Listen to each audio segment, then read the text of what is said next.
Welcome back, Truth Seeker.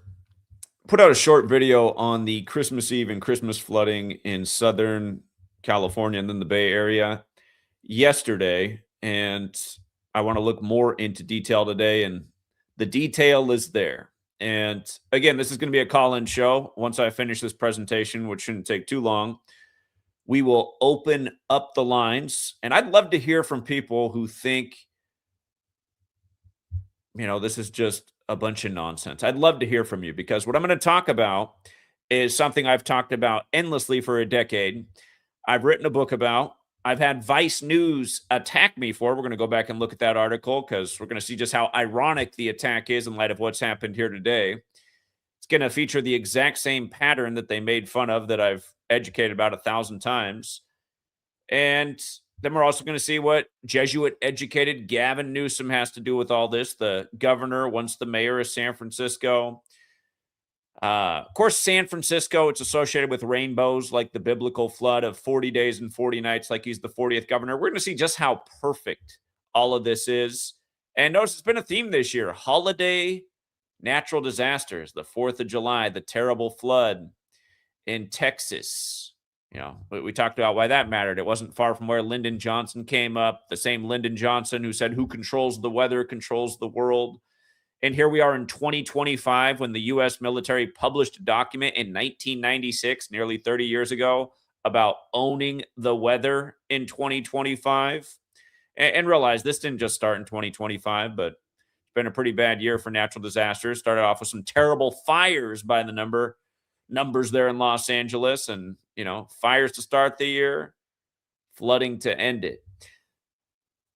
We're going to get into some things if you're new here that might sound out there, but realize I've been talking about these same patterns, these same rituals, and how they tie in these natural disasters with sports championships over and over and year after year. And it's going to be here again. Remember, the Dodgers just won the 53rd World Series for the National League, a World Series that began on the 53rd death anniversary of Jackie Robinson, who died at 53. And we'll talk about Southern California, being underwater 53 days after that World Series ended.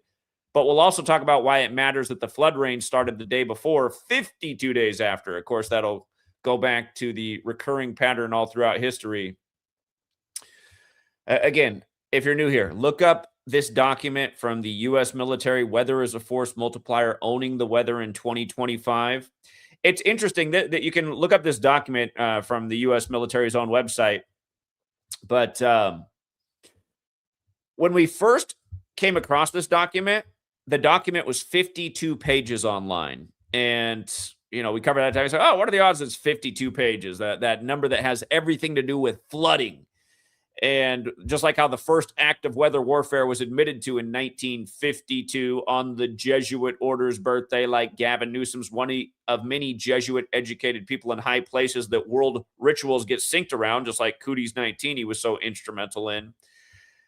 But yeah, if you go to this document now, it's now 53 pages long, which is interesting because it wasn't initially. It was 52.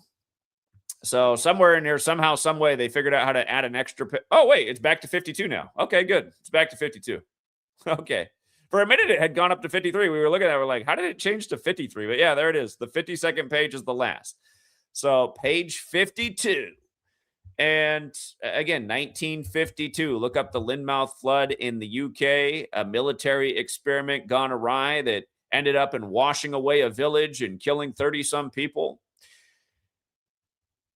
Weather warfare is a very real thing. And that's why if you instantly saw the title and you said, oh, yeah, weather warfare, that's got to be some tinfoil hat conspiracy theory, it means you haven't done any research. You don't know anything about anything. And that's shameful in the age of information.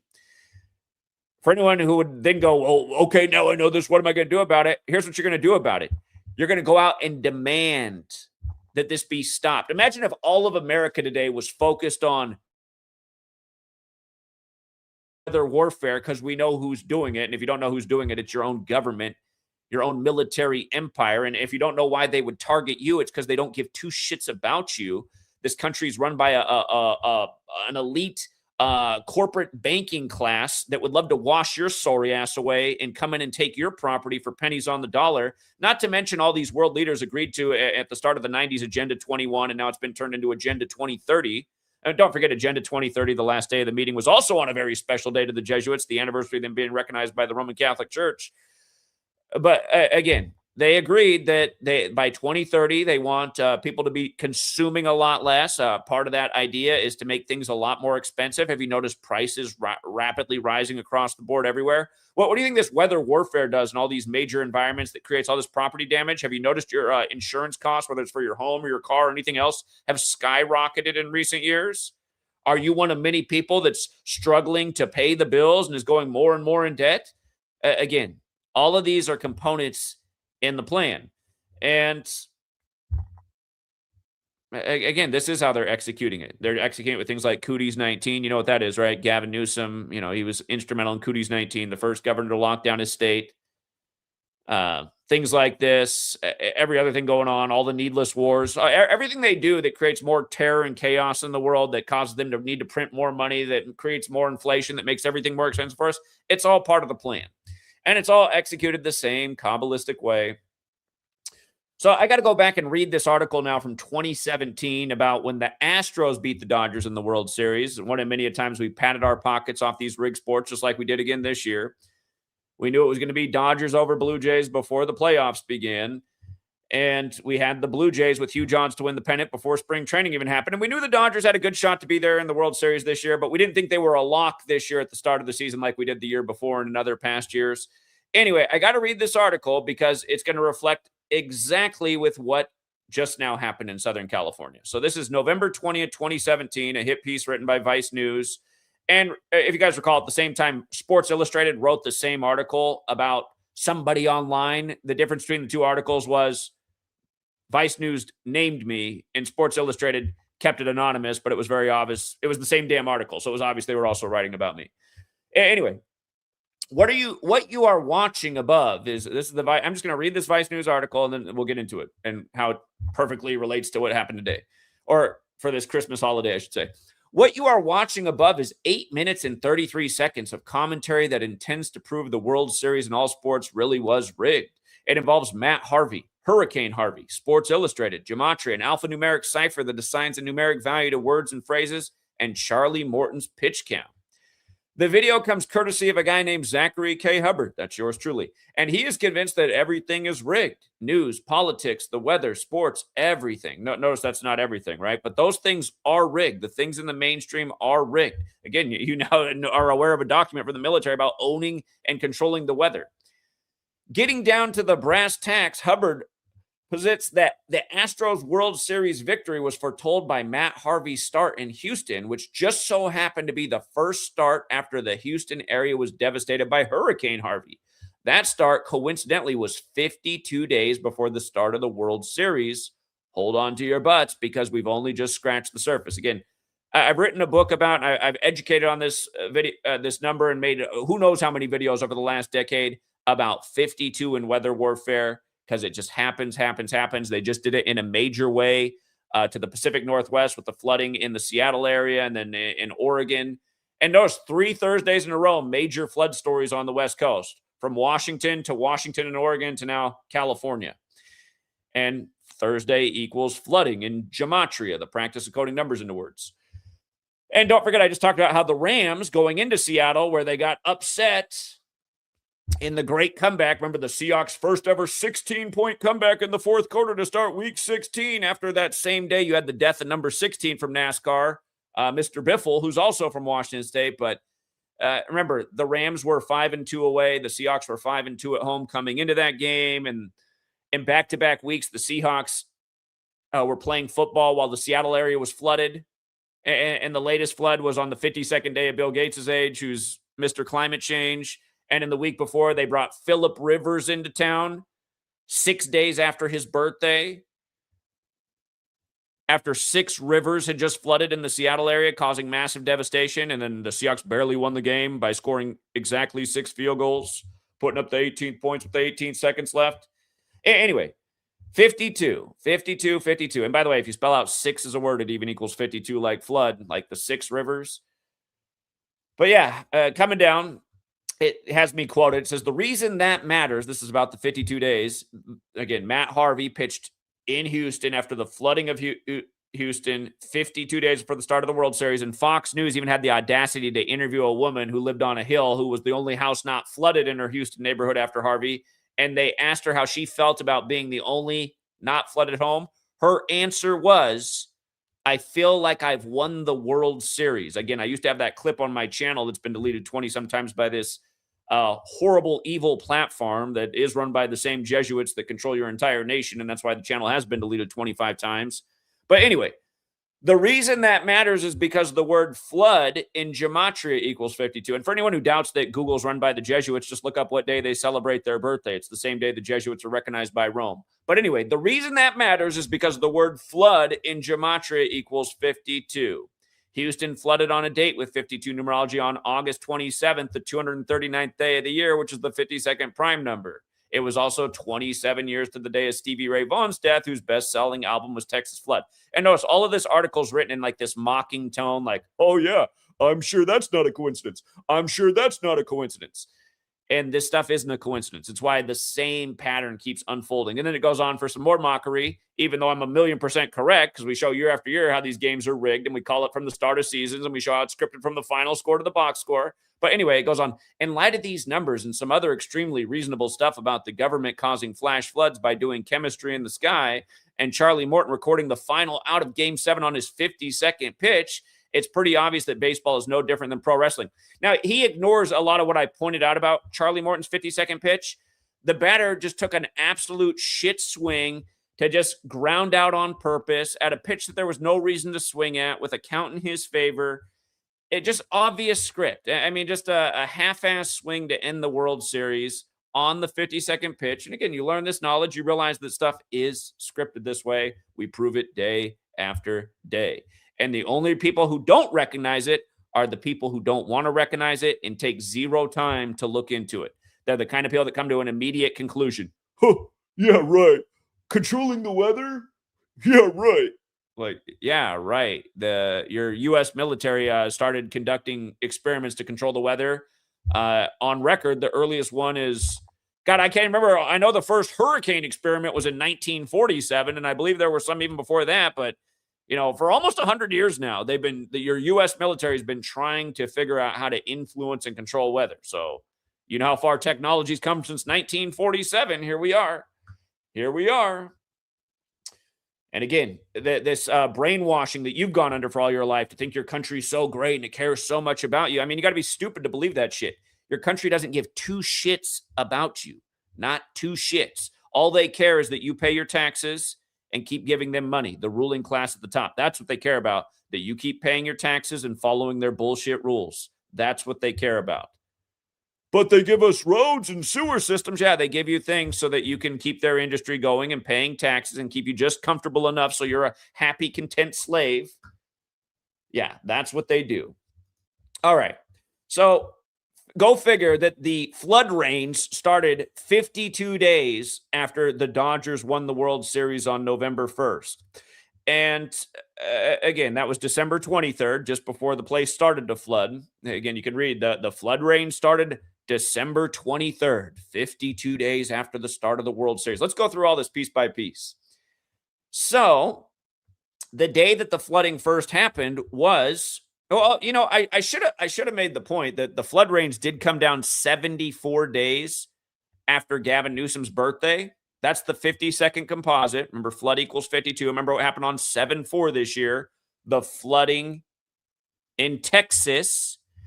And something we talked about is it wasn't far from where Lyndon Johnson grew up. And Lyndon Johnson did say back in the 60s that there will be a weather satellite to control the world's weather. He said that in the 60s.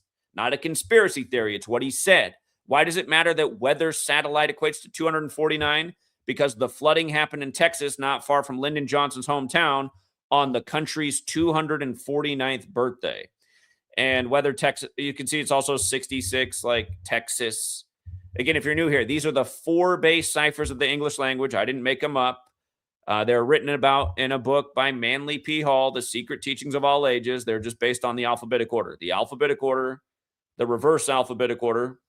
So you're just turning the letters into numbers. A would be 1, B would be 2, C would be 3 with the alphabetic order. Obviously, in reverse is just going in reverse. Z would be 1, back to A is 26. And then the other two are the alphabetic order with numerology applied. Okay. So same thing that I teach over and over. My first book introduces this system. It introduces weather warfare. That same book talks about how important 41 was to Kobe Bryant's career long before he died at age 41 on the Pope's 41st day of his age. That book also explains that all of this goes back to Rome and the Jesuits and the Pope and the ones who gave us the calendar and language system, just like Gavin Newsom's Jesuit educated at Santa Clara. You know, they moved the Niners Stadium from San Francisco, Candlestick, Jesuit University in San Francisco, to Santa Clara, where there's another Jesuit university. And if you don't know, there's only 27 Jesuit universities remaining in the U.S. The Bay Area has 2 of them. But yeah, so the flood range would have started 74 days after Newsom's birthday, but the first day of flooding was 75 days after.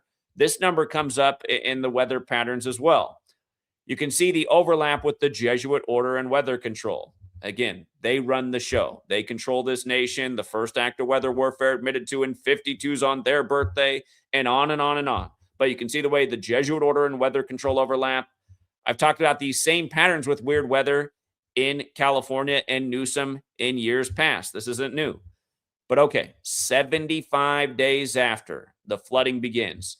Now, how about the next day, Christmas, where he used to be mayor, the city associated with rainbows like the flood? Let's look at this ritual. 76 days after his birthday. And by the way, he's 58 right now, like biblical equals 58, just for the record. But San Francisco, 76. And, you know, you recently had what they did to OJ from San Francisco, dead at 76. Like I said, just like a lot of cities in America, same thing. You're driving north to San Francisco, you're driving south to San Francisco. The sign's there, 76 miles to the city. These numbers aren't arbitrary. And by learning this, you start to see how they actually set up road signs. Because if you ever wondered when I was a child, I'd always wonder, like, why is it 82 miles to Seattle? And then you don't see it again until it's 19 miles to Seattle. And it's like, holy shit, this is why they set the signs up this way. This is what they're doing. It's like this all throughout the nation. When you're driving south from Seattle to Oregon, 74 miles to Oregon. It's the same thing everywhere. You start to go, I see. Okay, this is what, when I was a kid, I was like, why isn't it just like 10 miles to Seattle, 20, 30, 40? That'd be like a logical counting system, right? We're into base 10. But no, it's because this whole nation's this way, you guys. This is some ritual magic stuff to these Masons and Kabbalist types. Again, look into Kabbalah. It's where this whole thing of letters and numbers comes from. There's a form of sorcery believed to be associated with this. It all goes back to all these ancient occult teachings, Hermeticism, and all this stuff. But anyway, San Francisco, 76 has been assigned to this city. And do you see how prophecy equals 106 and 52? You see how California is also 52? See how Gavin Newsom's 52? The flooding on Christmas Eve was 106 days after the September 9th birthday of California. Okay. Prophecy, like using the Bible as a playbook. The same thing I've explained a million times. And Genesis 7:6 is where the flood waters start, just for the record. But we're going to get to how they brought the rainbow piece here too. So, again, just about pro sports, the biggest championship for Southern California was just winning the World Series on November 1st. From that day, remember the World Series again on the 53rd death anniversary of Jackie Robinson, who died at 53, as the Dodgers brought home the 53rd World Series for the National League. But Los Angeles area underwater 53 days later. See how this works?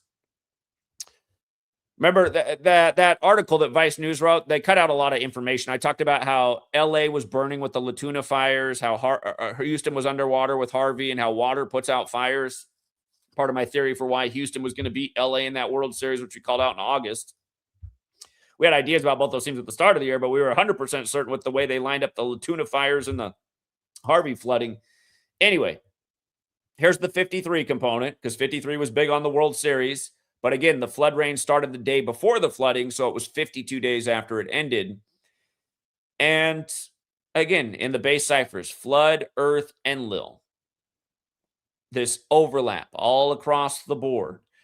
And again, Enlil's the Babylonian god of flooding. Babylon's where this knowledge goes back to of letters and numbers and words. You can see, again, the 52 is the big one. California and Gavin Newsom also 52. Here we are in 2025. And for the record, fire and flood equal 25. It starts with fires in California to start 2025. It ends with devastating flooding across a massive state with a massive population.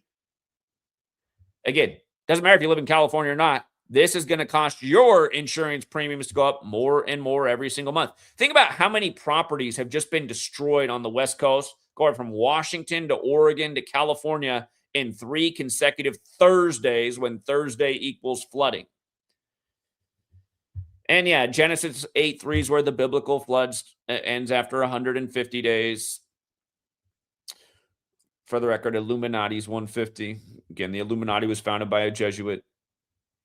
You can see that flood is the one difference between Earth and Enlil in the reverse. The flooding that started in Seattle was on December 11th, the day leaving 20 days left in the year. One of the rivers flooded for the first time in 20 years.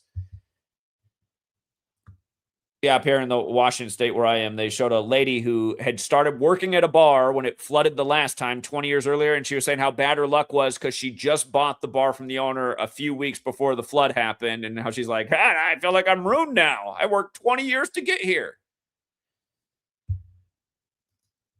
And yeah, that's what these people do. They just destroy people's lives. And they do it in more ways than weather warfare. You guys, look at this as just like actually a microcosm of the way the government and the cabal destroys people's lives. I'd say putting you in the slave school system destroys all of our lives to an extent.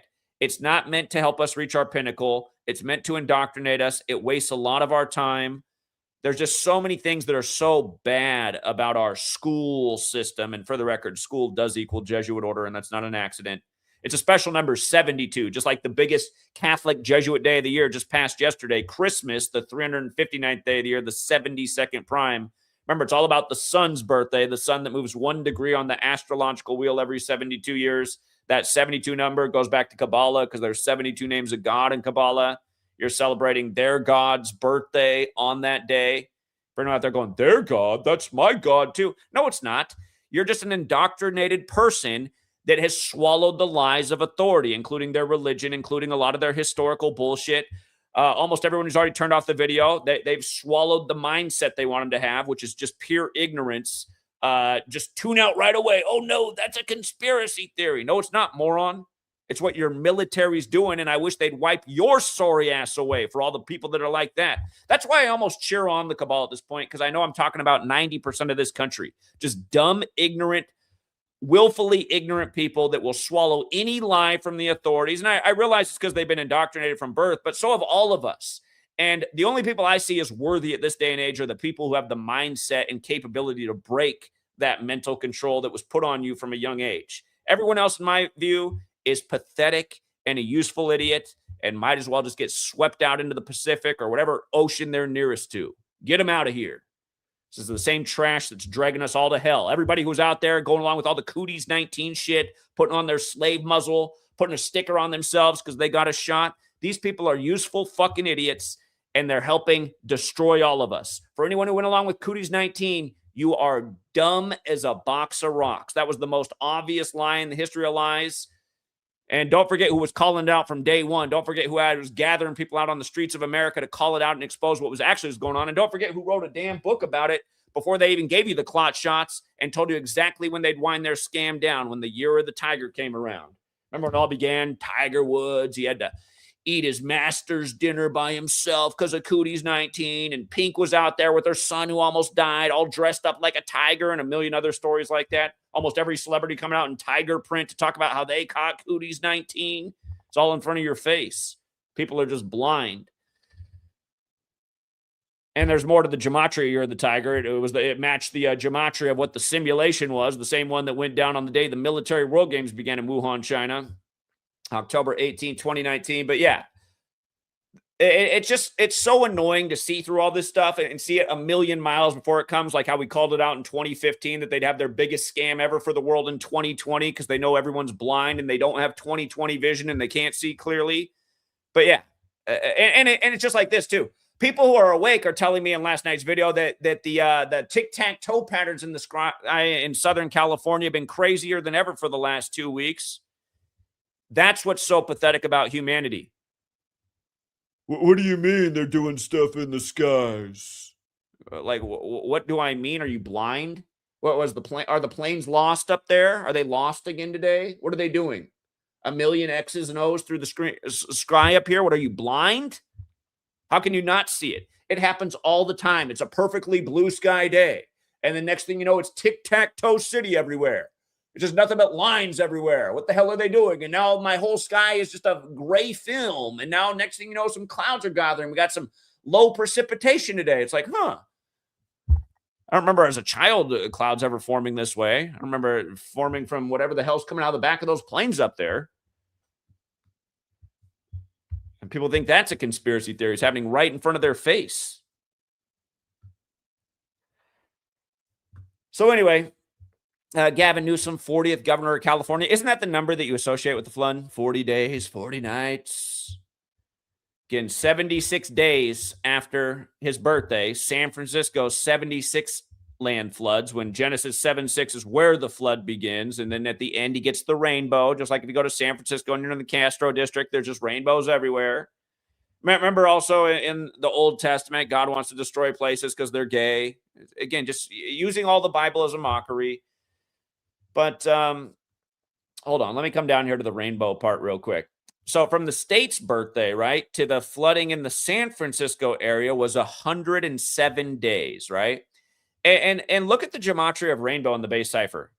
82. Christmas this year had 82 date numerology. That was a path, which would break down to 10, which would break down to 1. But it's 12 plus 25 plus 20 plus 25, 82. So we had an 82 date, right? In Rainbow Land, it gets flooded. What's 12 plus 25? 37, right? So we got a 37 connection with the date. It's 107 days after the state's birthday. Rainbow 107. With numerology, rainbow is 44. Military is 107 and 44. This is the same ritual they just did in Seattle, which also equals 107 and 44. Remember, the first flood in Seattle was 44 days after Bill Gates' birthday, and that whole HARP thing, which also can influence weather. It was patented on a 44 date numerology, not to mention HARP equals 44. But again, about all things being Jesuit, this ultimate gay joke comes on the 44th day of the leader of the Jesuits' age, Arturo Sosa. He's Mr. Venezuela, by the way, with all the stuff that we're doing with Venezuela. Again, Trump's also Jesuit educated, went to Fordham, another puppet. Everything going on in Venezuela is synced with this guy too. Tren de Aragua, all that crap, it's all synced with this guy. It's all a bunch of crap, more fear-mongering, so they can build their military police surveillance state. But yeah, let me see. Did I hit all the points in here? Yeah, just from the World Series ending on November 1st to the flood rains coming down on December 23rd, 52 days. Vice News, man, no follow-up articles. Think about all the stuff we've done with 52 and flooding. There was, what was it, 2020, where we circled all the 52 dates for hurricane season before it began, and a hurricane made landfall on every single one of the 52 dates, except for one. And the one day it didn't make landfall was the day that a hurricane formed in the ocean. I think they would have wrote an article about that. Hurricane also equals 52.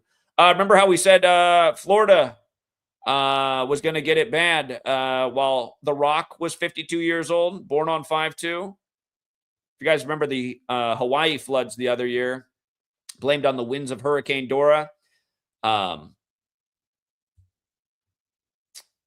Maui, the Maui fires. Maui's the fire god portrayed by The Rock and Moana. And when Maui burned up, it was all synced with the live action trailer release for Moana, which began with the island bursting into flame. And we said, wow, look at how all this is synced up with The Rock, this larger than life star who used to be the Miami Hurricane.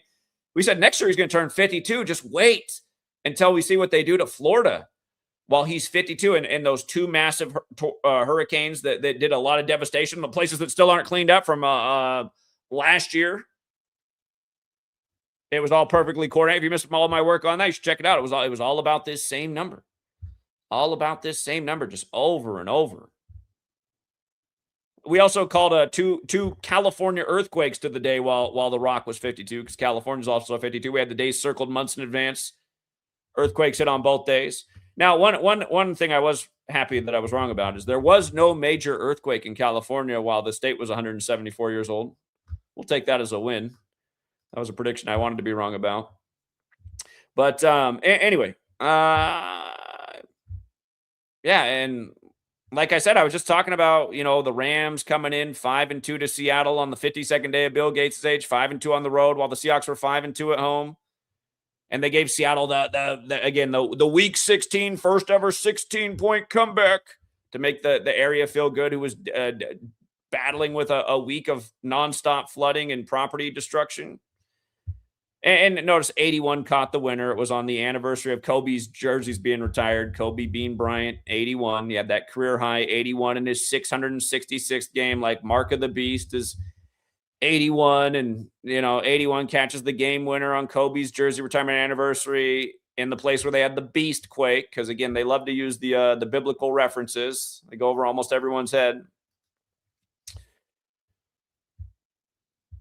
But yeah, it's just the same stuff over and over and over. And this fake truth community.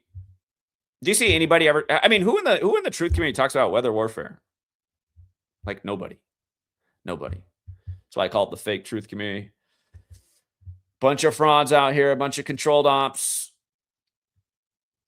I've seen the truth community do more work trying to denounce this work and saying it's all conspiracy nonsense and coincidence. And man, you got to be a special kind of dumb to think this same stuff going on over and over is coincidence. It's not. And it is biblical jokes over and over. That's why they line it up all the time. They got to bring the rainbow joke in. Rainbow. And here, one of my favorite Jesuit gay jokes. And notice the gayest neighborhoods in America are all next to Jesuit universities. And do you think that's a coincidence that the gayest neighborhoods in America are all next to Jesuit universities? Think about the Catholic Church. A lot of predatory behavior on boys. A lot of boys, have you seen the Freddy Got Fingered movie with Tom Green and the kid from American Pie? He learns that if somebody plays up his butthole, he likes the feeling. And again, for all of us who weren't diddled as kids, maybe that's the difference. Maybe had we got diddled, we might have learned we liked it. We might be like it too. But the point I'm making is the Catholic Church diddles children, especially little boys, next to these Jesuit universities are the gayest neighborhoods in America, from the Castro in San Francisco to Seattle's Capitol Hill next to, again, if you've never been to Seattle, gayest neighborhood in America next to the Castro. It's right next to Seattle U, which is a Jesuit school. But yeah, all across the nation is this way. Where the Jesuit universities are, a lot of gay. And here, let me see if I can pull this up right here. The Sodom and Gomorrah joke, when the FDA released 54 sizes of condoms for gay men on the 54th day of the year. So, by the way, there's something to think about with next year's World Series, you guys, because the Dodgers won the World Series 5-4. Baseball's 54, Jesuit Order's 54. When San Francisco got flooded, it was 54 days after LA won the World Series 5-4. And next year's the 122nd World Series, like San Francisco equals 122, and it's on the 122nd meridian. San Francisco wasn't bad this year. They were competitive. So keep that in mind for the upcoming baseball year ahead. Of course, the Niners are hosting the Super Bowl, and they moved their stadium to Jesuit town, Santa Clara, where Gavin Newsom went to school. But yeah, this was an article from the 54th day of the year back in 2022. Courtney Lias of the FDA introduced 54 new sizes of condoms approved for gay anal sex. You can see how Courtney Lias is 54 and 72, like Jesuit Order, like Christmas Day is the 359th day of the year, the 72nd prime. And again, the Jesuit logo is the sun, and sun is 54, just like how they killed Kobe Bean Bryant. Well, I don't know if they did. He might have faked his death. But anyway, the story is he died and was buried in an unmarked grave in Corona Del Mar, synced up with the whole Corona outbreak. But Kobe on a Sunday right before Super Bowl 54, the Joe Montana Bowl, won by the Chiefs in the 2019 season when Montana wore 19 for the Chiefs. And then again, the Chiefs beat the Niners again in Super Bowl 58, the 54th of the modern era, with the first team to go back-to-back in 19 years. Game went to OT 19-19. McCole Hardman scored the game winner for his 19th career touchdown.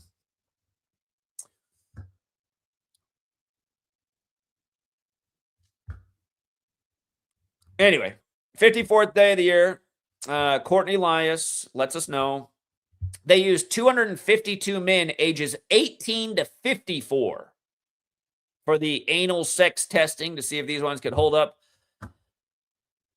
through the business. But anyway, you can see Sun is 54 and 18, right? Just like how after they did the flood ritual in Seattle, you had to have 6 field goals for 6 rivers flooding for 6 days after Philip Rivers' birthday. And by the way, Philip Rivers spent the majority of his career in San Diego, where the first act of manufactured rain was in history by the Rainmaker.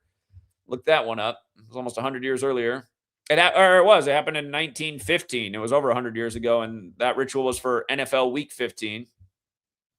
But yeah, Sun 54 and 18, like IHS, the letters in the Jesuit logo. Okay. Men ages 54 to 18. How about the 252 men? What does Sodom and Gomorrah equal? 252.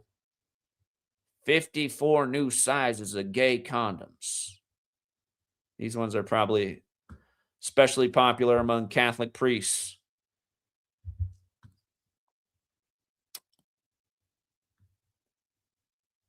Okay. Let me see. Was there more here?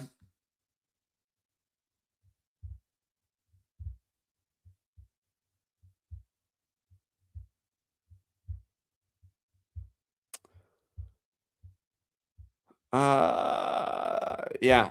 Those are the main points. February 23rd, the day, yeah, that little joke right there too. Yeah, just Satan is 232. But yeah, and don't forget when you flip the IHS logo upside down, it spells shit, which is associated with sodomy. The word given to us that comes from Sodom, because it's all biblical. Because again, the same people who are responsible for the calendar are responsible for the language, which is the Catholic Church. And like I said, I mean, pretty much what they do every day is a form of rape. I mean, they're pretty much raping humanity. And then they got them all so well programmed that they like it. They like it. And they don't like when it's exposed to them. If you expose it, you're a wacko or a mentally ill person, or you got schizophrenia. I always love that when pattern recognition is associated with schizophrenia. It's like, that's weird. I didn't know schizophrenia was associated with that. I thought it was when you heard voices. That's when you heard voices in your head, not recognizing the same redundant patterns, not being someone who's educated and well-read and has looked into things and questioned authority. A lot of people's definition of mental illness is questioning authority. How dare you not agree with the news? I love watching the news. I'm mentally fit. I'm a very mentally healthy person because I just believe everything I'm told, It's essentially what these people say. It's essentially what their belief system is. But yeah, anyway, let's take some calls. It's another one of these streams where I'm going to be working behind the scenes. I got to get my sports work done, so we'll go as long as we have callers. If you want to join the stream and comment, I might just keep this visual up too, and realize I don't care if you're gay. I'm not against gay people. You want to do that? Hey, that's your business. But I think a lot of you are gay, probably because you got diddled as children. Not everybody, though. Not everybody. I'm pretty sure, like my oldest nephew, I'm pretty sure he was born gay. He's the only one of his brothers who's never had a girlfriend, and who knows what's going on. But he's always seemed gay because he always seemed effeminate from the time he was a young child. Seemed very effeminate as a little boy. And I know nobody. Well, I shouldn't say his dad's actually become a suspicious person, but I don't think he ever got touched inappropriately. It's just, I think that's who he was. I think some people are. I hate when people say that no one's born gay. It's like, look at it, nature. I mean, there's gay stuff that goes on in nature. What do you mean? What do you mean things aren't born gay? There's no Catholic priest dogs. You've seen some of these dogs. They're just humping everything. I mean, anyway. Yeah, we'll keep that up for the symbolism because essentially you just took it in the rear, California, and hey, rest assured, it's going to be somebody else next. You'll be forgotten about too. All right, let's bring Trey in here, then Slick Nick, then Hassan, and then Gematria32. What's up, Trey? Trey, you there? Trey, it's Trey's day. All right, well, while Trey figures it out, we'll bring Slick Nick on. What's up, Slick Nick? Hey, Zach, how you doing? What's up, man? Is it okay if I talk about some murder by numbers? Oh, sure, why not? Okay, so my sister and I and her friends, we all watch the show Big Brother, and they recently just had someone from that show who died. And I kind of told them that the show lasted for, this person died yesterday on Christmas. Um, the show lasted, it's a reality show. It lasted for 83 days. Okay. And they were also promoting how The Amazing Race, if you also know that reality show, that was in its 38th season, and they decided to have the cast of Big Brother on that show as well. So I just see the show is 83 days and The Amazing Race is 38th season. And now we have a death on Christmas yesterday of a person from that cast, Big Brother. So her name was Mickey Lee. She died at the age of 35 on Thursday. Um, she died 269 days after her birthday, the 57th prime, and she died of cardiac arrest, which equals 57 pure. What's the name again? Let me pick it up. Her name is Mickey Lee on Mickey Big, Lee. Big Okay. Brother. 35, 12, 25, square root of 35. Again, we call it, yeah, on a Thursday too. Thursday. You guys, 1225, like the Christmas Day, the square root of 35. And whose birthday is it? Traditionally, it's Jesus, Roman name, 35, just like Catholics, 35, like Holy See's 35, like Jesuitism's 35, like flooding's 35 if you're in California. Okay, go ahead. And she was a big God person in the show. She prayed every night before she went to bed. 27. How Like, many yep. books are in the New 27 Testament? Club. And the 27 Club, Ritual 27. And her name in the most simple, Mickey Lee, it equals 88. She died 88 days from the show ending. She was also the 10th Well, how about the 43 like Jesus Christ, the 47 like Christian? Remember, you guys, poison equals 88, arsenic poisoning equals 88. That's how the Jesuits are known for killing people. It's also got the 187, like Society of Jesus, the homicide code. And in Greek isopsophy, Jesus Christ equals 888. We thought the best upset chance yesterday in the NFL was the Vikings getting the Lions, and both teams became 8-8 in US Bank Stadium 88. And the coach, you see how US Bank Stadium is also 38, like Minnesota, like Christmas. Dan Campbell yesterday got his 38th loss. Go ahead, Nick. And out of the 83 days of the show ran for, she got eliminated on the 59th day. I mean, I don't really need to explain the 59, the black. Somebody break the news today on 83 date numerology, like murder's 83. And they also say there's more flooding chance in California today. Murder 83, flood 83. So yeah, she gets eliminated on the 59th day. And as a black woman, come on. Yes. Yeah. Negro, it's sick. Blues, yeah. What's even crazier is her nickname in this show. She was called the Mictator. And when you just type the word Mictator, it's a 4-for-4 match for Christmas. 110, 38, 133, 61. And she dies on Christmas. And again, you guys, Christmas equals 38. I mean, we started out Christmas 38, like death, like murder, like killing, like RIP, like the same pattern over and over. And just wait, by the time New Year's comes here, there'll be a whole bunch more. And there's a theme always on Big Brother for what the house looks like. And of course there's 17 contestants this year, but the theme for this year is the 17th composite. 27, 17. Okay. Yes. And I believe there's also 17 men to win that show. I bet for a girl to win that show. So, and a girl from a Jesuit one, Georgetown.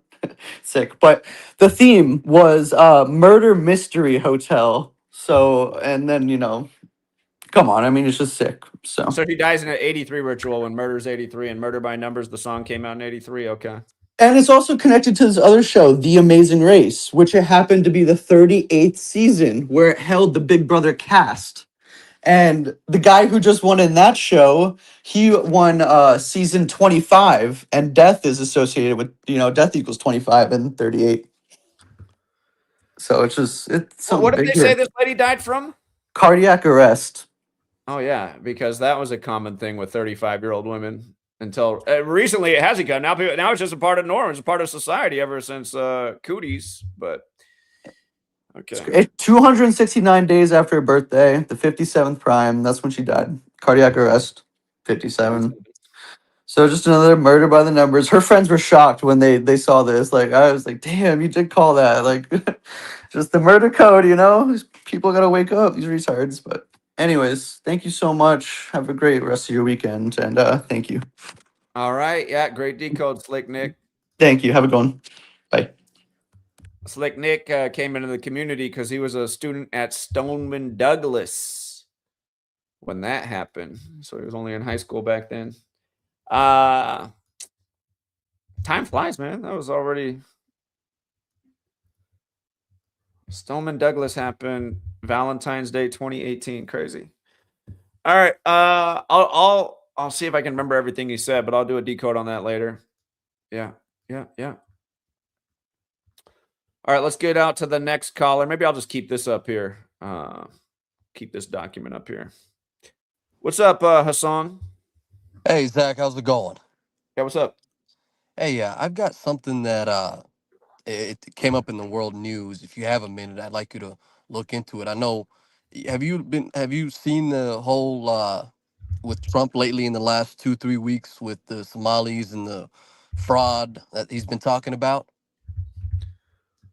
Yeah, the whole thing in Minnesota synced up with Ilhan Omar. Yeah, we covered that.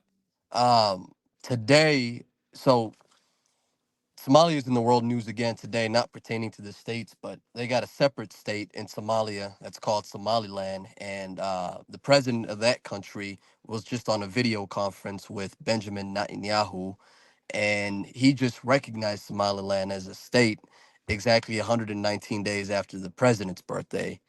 That's got During the the whole time of the community. 119th Congress over here. Okay. Yep. So that's going on right now. And by the way, since you're bringing that up, I mean, the other big story yesterday for Christmas was we're attacking Muslims in Nigeria. I mean, could that Yep. be more obvious? Like a new crusade. Yep. ISIS equals Society of Jesus. So I haven't even looked into that, but I saw that too on Christmas. Yep. Attacking Nigeria. Go ahead. And I mean, this just happened today, this morning. I mean, Somalia has been really the focus this entire year with the whole thing that's going on in Minnesota. Somalia, the country, is actually changing the way that they do their voting and their election. They used to do it differently. I'm not sure how, but now I guess everybody gets a vote, and it's the first time in 50 years that they've done this. And Somalia's got that connection to 119 as well too. Both presidents. So they got Somaliland, which is a separate state that got cut off in 1991. The president of that country, he's going to be turning 70 next year, and the president of Somalia, Hassan, he's 70 right now, and the whole 119 and the Star of David and Benjamin Netanyahu and all that stuff is going on. I wasn't sure if it was really connected to anything, but I mean, I don't know if it's in any of the major news, but it was pretty major today. And right now, where I'm at in Minnesota, I mean, it's got the community all crazy. I mean, you've got parades, and they're closing up schools and stores and stuff, and they're out here in the streets just because of that news that happened this morning. So, which is contrived and everything as we know, but. But yeah, just also around the big Christian holiday, just creating more chaos with the Muslims, and yeah, Yeah. it's all state ritual. Yeah, yeah. I just wanted to see if that might have been connected to anything. I know the Vikings play in Minnesota, and that might be connected to the whole sports. And because that's going on in Minnesota, this is going on in the country of Somalia, and it's all happening at the same time that Trump's talking about deporting Somalis. And I thought it might be connected to maybe something. I know it's kind of a web, so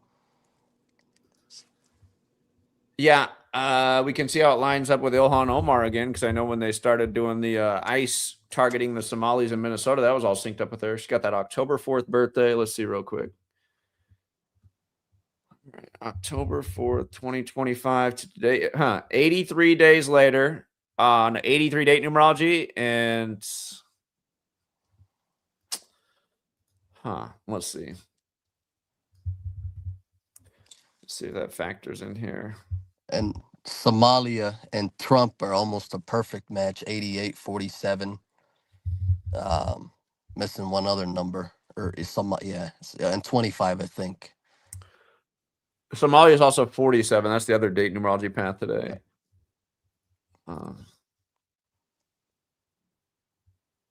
Yeah, I gotta think. I gotta think about it more. There's definitely something to the 83 days and 83 date numerology. We know the Donald's 83, elections 83. I guess this was one of his election promises, was to clean up the country, and certain people see this as terrorizing certain communities as cleaning up. But yeah, it's really just helping create the division they want in society. So Yeah. Well, I thank you again for taking the time, Zach. If you ever get a minute, Somaliland is a country. It's different from Somalia. That's the one that got recognized today, Somaliland. So and the whole wait, Benjamin what's Netanyahu. different from what? So the country that got recognized by Israel today is called Somaliland. So it's different from Somalia. Okay. So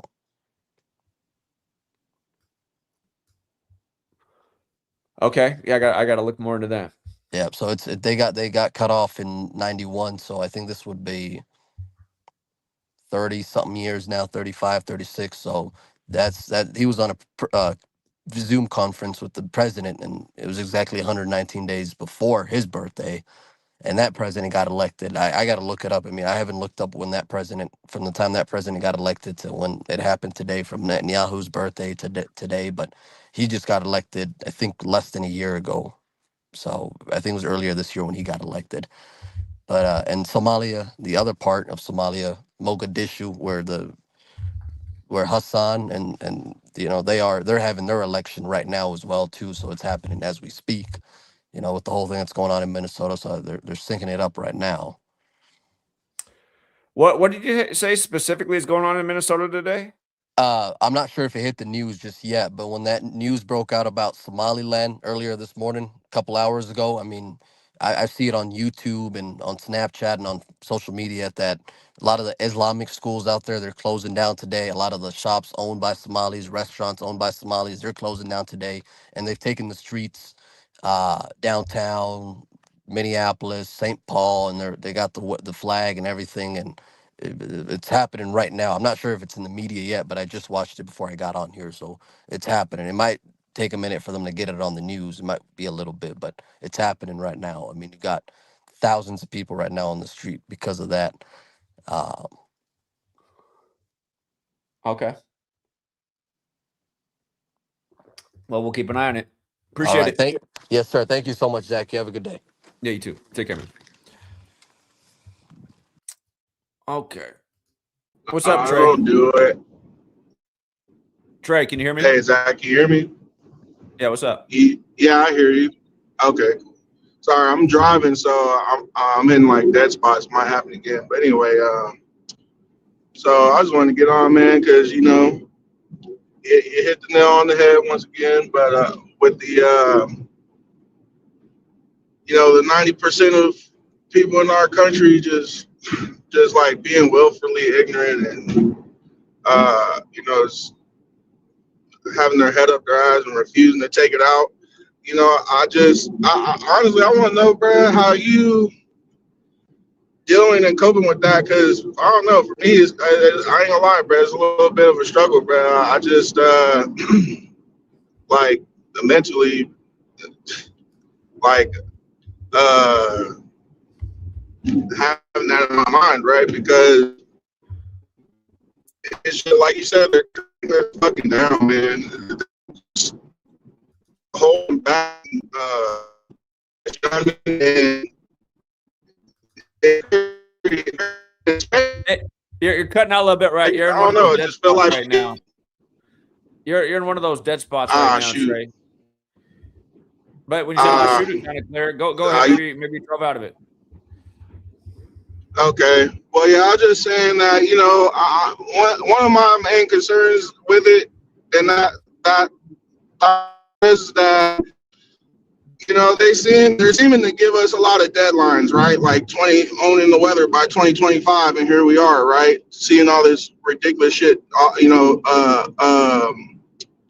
What's the Agenda 2028, Agenda 2030? You know what I mean? Like they're telling us their fucking plans and whatnot, and I understand that we don't.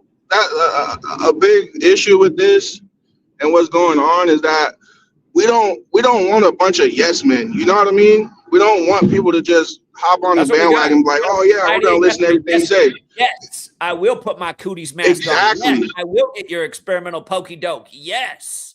And it's just pathetic, too, because who's rushing those things out? Oh, already the most sued companies in the history of the world for wrongful death and injury. Can you imagine wanting a rushed out thing from one of those companies for something that's 99.9 whatever percent survivable for the average person? Think about how dumb you got to be to get it. And most people did. I mean, most people are just, I mean, there's no other way to put it. These people are fucking losers. Right. And, you know, and I'm thinking more are you know, the truth seeker community too. You know what I mean? Like we don't want yes men in this either, right? Because even though it could some probably benefit us in certain ways, in the long run and in a general sense, I don't think it would be beneficial. And the problem with, you know, the problem I'm seeing is that, like I said, they're seeming to have list out timelines for us that are going to be detrimental to us. And this shit is not simple. You know what I mean? This shit takes time to be undoctrinate yourself and unbrainwash yourself. You know what I mean? And just like looking at the timelines they have set and stuff like that, it just doesn't even seem possible. It's kind of like, to me personally, it just doesn't seem like we could get enough people on the same page fast enough. Because I know it's going to take, you know, at least a year for most people, you know what I mean? Like to really. Well, rather than worrying about most people, you can figure out if that is your timeline, get your plan in place, do your research. Where is the smartest place to go? What can I do to, you know, minimize what these people got planned for all of us? Right. But if the vast majority is going along with it, I mean, is there going to be anywhere safe to go? You get what I'm saying? Well, I think we have to. I think it's going to come down better to than others. Just like being in a major city, so if you ever stay in the country, being in a major city is definitely a worse place to be than out in a rural community, for example. And 1,000%. I left the city. About 6 years ago. I live in a very rural area. But I don't know. I don't know, man. It's very off-putting to me just watching all this shit go down and. You know, I don't know. I got faith in humanity. I'm sick of hearing people say stuff like, "Oh, you know," especially like these Trump folks, bro. Like they'll swear now, "Oh, we have to have somebody up at the top," and that's like their basis of believing in Trump. They see all this other stuff, you know, surrounding him that don't look good, but they're like, "Oh, we gotta believe in him because he's at the top," and that's what. We need someone at the top. We can't just do it ourselves. It has to be somebody at the top to help us. And I'm so sick of hearing shit like that because, bro, it's just not. I mean, history has plainly shown that is not the case. Clearly. And I don't know. It's just like the mindset of people. And then, like I said, the time that it takes to actually come to true awareness. It's just. I don't know, man. It doesn't look good to me, but yeah, like you said, get you down. You got to you got to just, I understand what you're saying, but you got to not focus on that and just focus on you and, you know, making your situation as good as possible. I understand that humanity is dragging us down, but at the same time, you're right. It doesn't look good. It doesn't look like humanity is going to come around and help us out. So focus on, you know, what can be positive for you rather than what depresses you. Yeah. I feel that. I mean, I think I do a pretty decent job on that, but I think that's a very significant piece of the puzzle that can't really be ignored. You get what I'm saying? I don't know. I just feel like, I agree. Yeah, you can focus on yourself as much as you can, but like at the end of the day, it's going to come to a point of crunch time where we're going to have to rely on each other.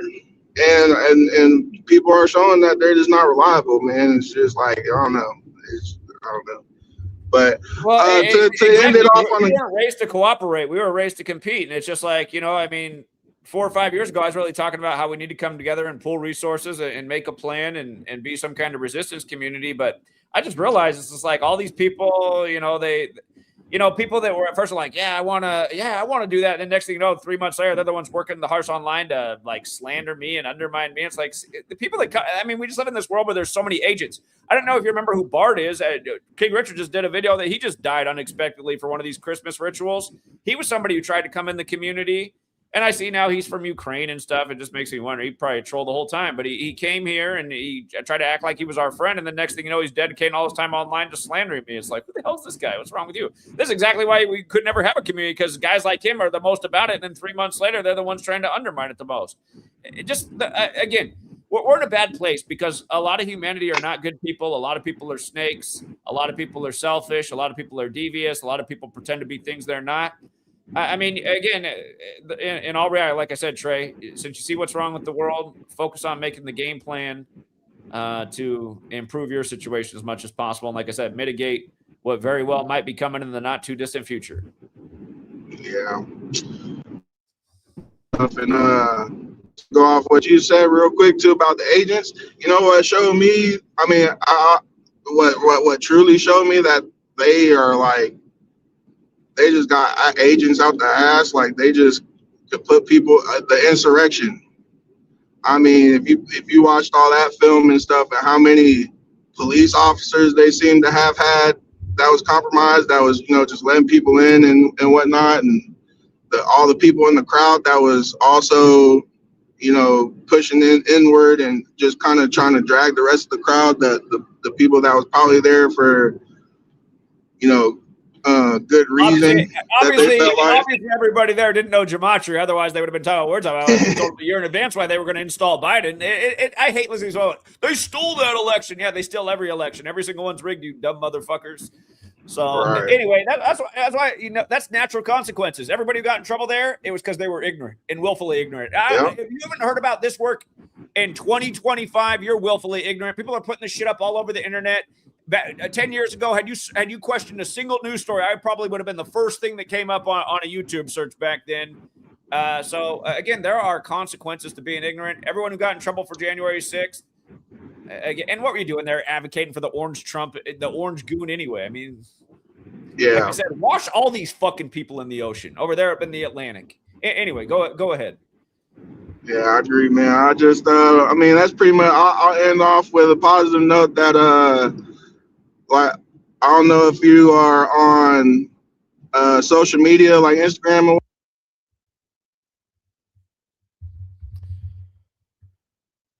or he cut out again. Trey, call us back when you're not driving. We'll get King 408 in here. And there's nobody after King 408 if anybody else wants to hop on. What's up, King 408? Yo, Zach, can you hear me? I can.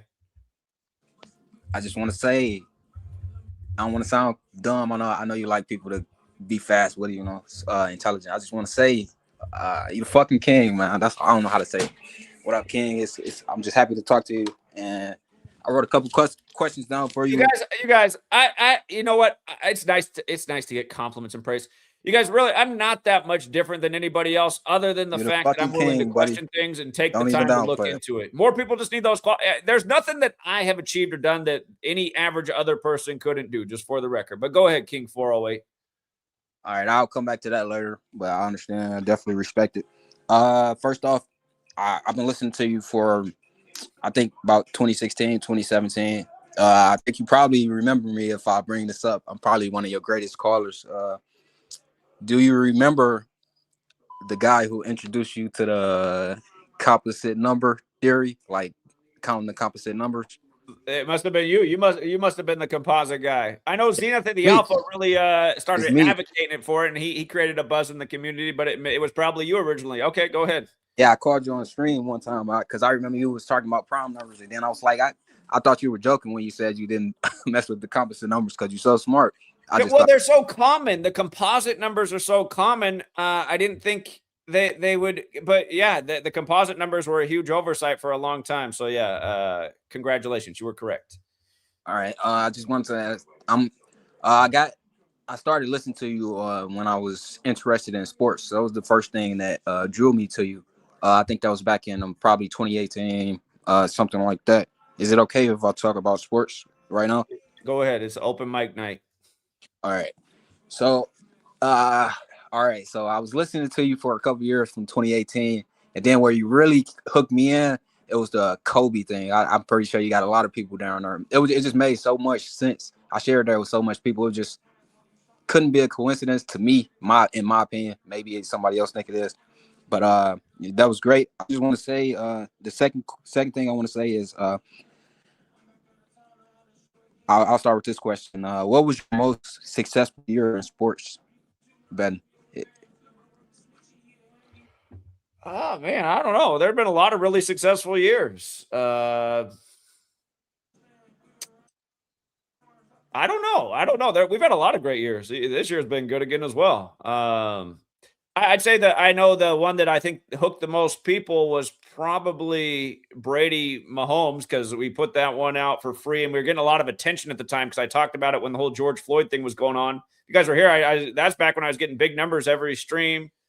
A lot of people supporting the work. But yeah, we kept, and when we talk about the George Floyd stuff going on, we'd keep bringing up, more signs is going to be Brady over Mahomes this year. So I know a lot of people really benefited from that. I know Cousin Mar was homeless and he came across those videos and put a future in for that and got himself off the street, and he's been established ever since. So maybe that was the one that was most successful for a lot. Or, another one that helped out a ton of people was when we told everyone LeBron was coming back from down 3-1 to win on the real King James's birthday. We had that circled all year. Yeah. There's been a lot, but those are the ones that I think probably helped out people. A lot of people really benefited the year that it was before I even had a Patreon. I told everybody in week 3 it was going to be Patriots Eagles, all about the flag and Trump and the protesting. So those are probably the 3 I would circle that just I know helped out a lot of people.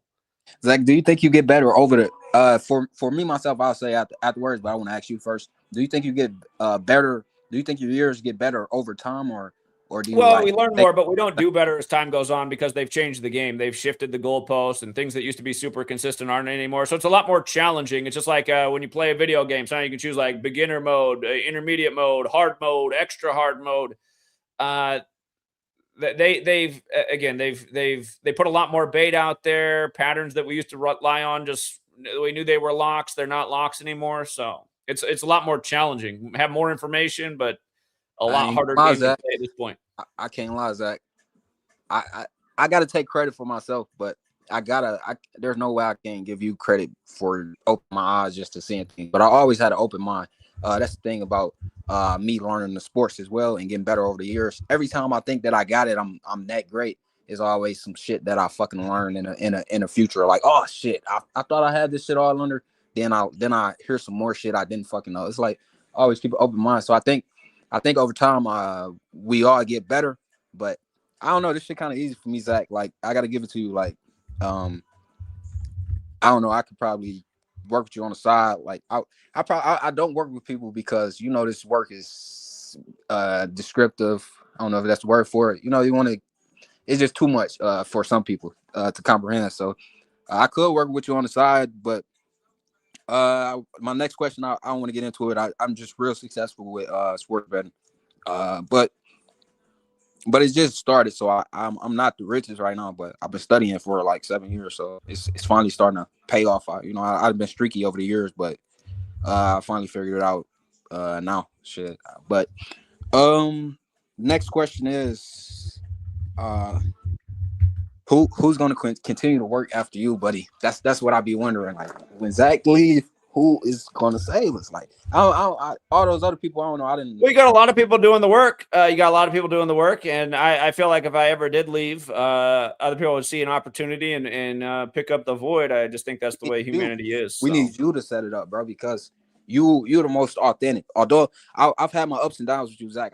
I'm telling you, I've had my ups and downs about how I feel about you. Like I love Zach. I love Zach. Then sometimes you talk shit and I might get rubbed a certain way, but at the same time, you're a great guy and you're authentic. That's the good thing about you.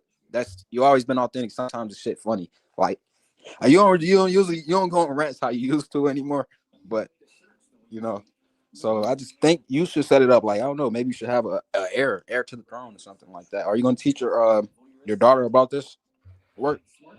Well, yeah, in time, but I mean that's a long way away. She's just a little over 1 year old right now, so yeah, that's probably something I probably want to ask over screen because I mean, well, you do share the work with everybody, me myself, I wouldn't tell nobody. But what about your wife? Like, does She's definitely not going to carry on the tradition. No, those people from the Far East, like my wife, they get indoctrinated worse than us. They learn to not really speak against authority because there's serious consequences where they come from. And it's becoming more and more that way in the West too. People are afraid to speak out, but for a lot of people from the East, it's just it's super ingrained in their minds. So she's not going to be the one going against the authority. Hello? Yeah, I'm here. I apologize. Someone called my phone and I couldn't hear you. Oh, I just said it's definitely not going to be my wife. Okay. The next thing I said, do you believe it's sorcery or magic that's making all these things happen, or do you think it's just man-made making all these rituals happen? I do think there's an element of sorcery to this because there's a certain things I've observed that I just cannot explain it any other way. So. Like those shots going in. So in basketball, 3-point shots. A lot of weird stuff. Yeah. Yeah, man, I be seeing it too. Last night I watched the Knicks and Cavaliers game, and they just fucking pulling threes from deep. I'm like, no fucking way, this shit is fake. I'm talking about somebody right in their face. Like that's the first game I watched in a long time because this shit fake. But it was just crazy. Of course, I was on the Knicks. They came back from down 17. Then I bet Minnesota. Yesterday I bought them against Detroit. Detroit just fucking disappointment. You didn't take Minnesota yesterday? Yeah, I took Minnesota. I'm saying I didn't take Detroit. They was fucking. Oh yeah. That 38th I know loss they was made disappointed sense for Dan Campbell. I think. Do you all right? So when you're looking for sports bets in your sport, I want to just when you're looking for something to bet on, do you use history or do you use the numbers more? Both. Okay. It's nice, man. The narrative can be more important than the numbers if you know the narrative. Then the storyline can be more important than the numbers. But when they both line up, that's when it's the best. That's definitely 100%, my guy. Definitely 100% what I think. I guess that does it for me. I just want to say thank you. Keep doing the work. I know it probably you're probably rich as fuck right now. That other people probably look at this and think like, oh no, he's just talking shit. If I was rich, I see the stuff they talk about. Oh, Zach's rich. It's not a fucking crime to be rich. We all trying to get rich. If it doesn't matter how the fuck he got rich. What did he teach you? Just learn, focus on yourself. Some little hater stuff, but just keep doing your thing, bro. I appreciate you. I'm a black guy. I fuck with you. Shit. Fuck all the haters. Zach the king of this shit, man. I think you did something significant, bro. They didn't. You saying anybody could do this, but putting that time and hard work in, anybody won't do that. They not born with the grind like that. Like, but anybody can learn to work hard. I mean, that's the thing. I mean, anyone some people can got it and some people hard. don't. Zach. I got friends who don't do shit. I didn't talk to them. Right. A lot People of are times. lazy because it's easier to be lazy, but they could all choose to not be lazy. It's a choice. It's a choice. They just, I believe they just don't got it. I think some people just different than some people ain't. Maybe they fucking. I think it's all about how we're raised. My parents, my parents weren't geniuses by any stretch of the imagination, but they understood hard work can keep you afloat, and they taught me to work hard from a young age. So that's yeah, you're right, Zach. Right with me. Definitely right, because I got friends. One of my friends, I got two best friends. One of my friends, he's just a fat lazy guy. Well, and he wasn't raised. I don't know. He was allowed to do whatever, like when he was growing up, but he didn't do much. He was a cool guy. And then my other friend, he was his brother was like in the streets and robbing and fucking people up, all type of shit. And when we were going to school, he was the big school guy, and I was like somewhat in the streets and stuff like that. But he was always trying to get me to go to school. And then he the one who, after we graduated, he turned to robberies and shit like that. So he was raised around that stuff. So things like that. And then I think about my family and all my brothers and sisters and they all work hard just like me. So, well, yeah. So you're definitely right about that. But you definitely helped change my way of thinking, Zach. So thanks, bro. Keep doing your thing. I won't take up too much time. Hey, appreciate it. I'm glad you're doing great with the knowledge. Good hearing from you. All right, buddy. Thanks. All right, take care, man. You too. All right, we got script unveiled, Gematria 32. We'll go back to Trey and see if he's arrived at his destination after that. Got a better connection. What's up, script unveiled? Hello. Hello. How you doing, Zach?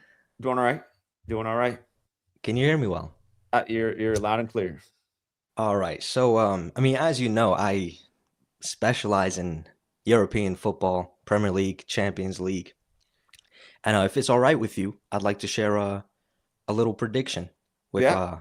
there's Yeah. a match going on today in the Premier League. Today's Boxing Day. I'm not sure if you know, in the UK. The day they take back the gifts. Yeah, today's Okay. Boxing Day. And Zach, for the first time in 137 years, there's only one match in the Premier League on Boxing Day. And it is Manchester United versus Newcastle United. Can I share my screen? Sure. All right, so here I got a little allow share screen. All right.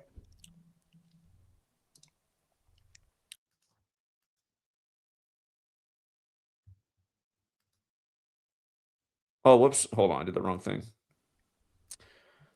There we go. Yeah, do you see the little match screen? I see it. Okay, so today's Manchester United versus Newcastle United, the only match in the Premier League on Boxing Day. And well, Man United are known as the Red Devils, right?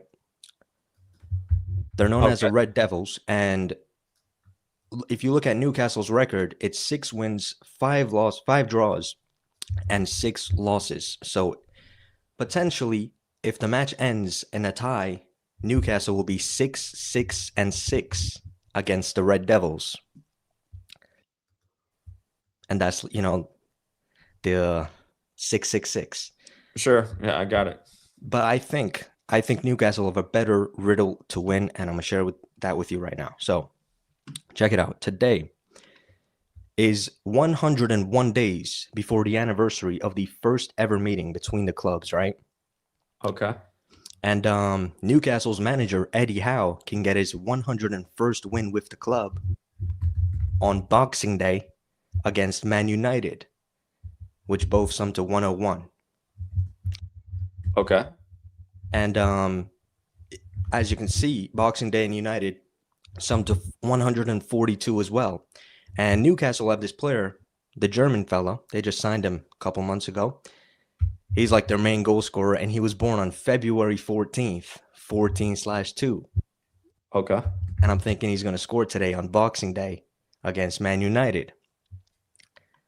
Okay. Yeah. Notice how his career record is 201 matches played and 84 goals scored going into this match, which is crazy by itself. Okay. Okay. And oh yeah, one more thing. Today's a day with 47 date numerology, right? Correct. 12/26/2025. And Manchester United's manager, he can stay on 47 points with the club at home. The match will be at Man United's home, and he stays on 47 points at the club at home on Boxing Day, which sums to 47. And last but not least, he can get his 58th career loss against Newcastle United. So Okay. that is pretty much it for like the decode. All right. Good work as always. Yeah, I know you do good work with football. So Yeah, I believe the can do it. match the match begins in like 50 minutes or something. So let's see what happens. But yeah, that's pretty much all I have. And yeah. appreciate it, man. Thank you. What do you think though? Do you think it can happen, or Well, the numbers are there. The numbers are there. Yeah, it's up against the 666 thing. They do like to do that too. But yeah, you do more with European football than me. I'd go with you before me. I only do so much with football. yeah. Maybe you should. I mean, you're probably gonna do the World Cup, right? I think we got the World Cup figured out. Are you gonna do like individual matches, or just wait for like the final? July is usually a time that's not super busy. We got baseball going. Mm-hmm. So Yeah, there's gonna be like in the last World Cup there were only 64 games, and this World Cup is gonna be 104. So they're adding more. Roman And Catholic Church 104. How's it all line 104. up with the Pope? I mean, yeah, FIFA, the corporation, they're a very corrupt corporation, man. The ticket prices are crazy. I live in New York, and I was planning to go to you know, the final, and it's like $3,000 for one ticket. I'm like, bro, it's crazy. They had something about that, how the ticket prices, it might only be the rich people at this year's World Cup. So Yeah. Is it I mean, yeah. World Cup, America, the most Jesuit nation, it's gonna be scripted to hell and back. I would suspect so. I would suspect so. Mhm. All right, Zach, that's all I have for you now. I'll see what All right, happens. And thanks for having me, man. Yeah, welcome. You have a good day. Cheers. All right, take care. We got Marco up next. What's up, Marco? Hey, what's good, Zach? How you doing today? Doing well. Doing well. How are you? I'm doing okay, man. I never call into the public streams because um it's a little risky for me for a bunch of different reasons, just because of my family, as far as who my brother You was. got to get one of those voice modulators. Oh, you can't hear me? No, I can't. I'm just saying. You just call them with the old voice disguise. Oh yeah. Maybe I need to, because Do it's like like your a Dave Chappelle white guy voice or something. at this point in time, it's almost it almost doesn't matter, because I can't change them. I can't change the situation. It kind of is what it is. In some aspects, like speaking to you or being seen with you can be a dangerous thing, because you got a lot of ops. Yeah. Um, like I said, because of who my brother was, he played for a university. He's alumni. He's in the Ring of Honor there, and all. He played for a football, one of the National Football League teams, and a lot of my family are indoctrinated in this shit where I can't show. It's like I can't tell them. They don't understand, and if I try to be like, "Hey, look at this," it's going to lead to a fight and some some other shit. But what I do want to say is I known about you for a while, like probably since 2016, 17 or something.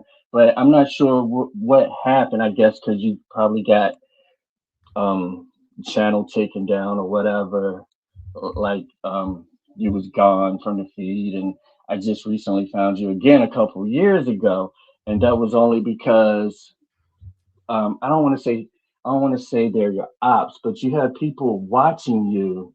You have teachers watching you, um, and I these are master teachers from the community that I'm in. We would consider them master teachers. Like the way I learned gematria was totally different than the way that you teach it, which for esoteric purposes and just strictly for the Kabbalah. But um, in listening to you, because that's how you learn, you got to listen to a person and be able to absorb without saying anything.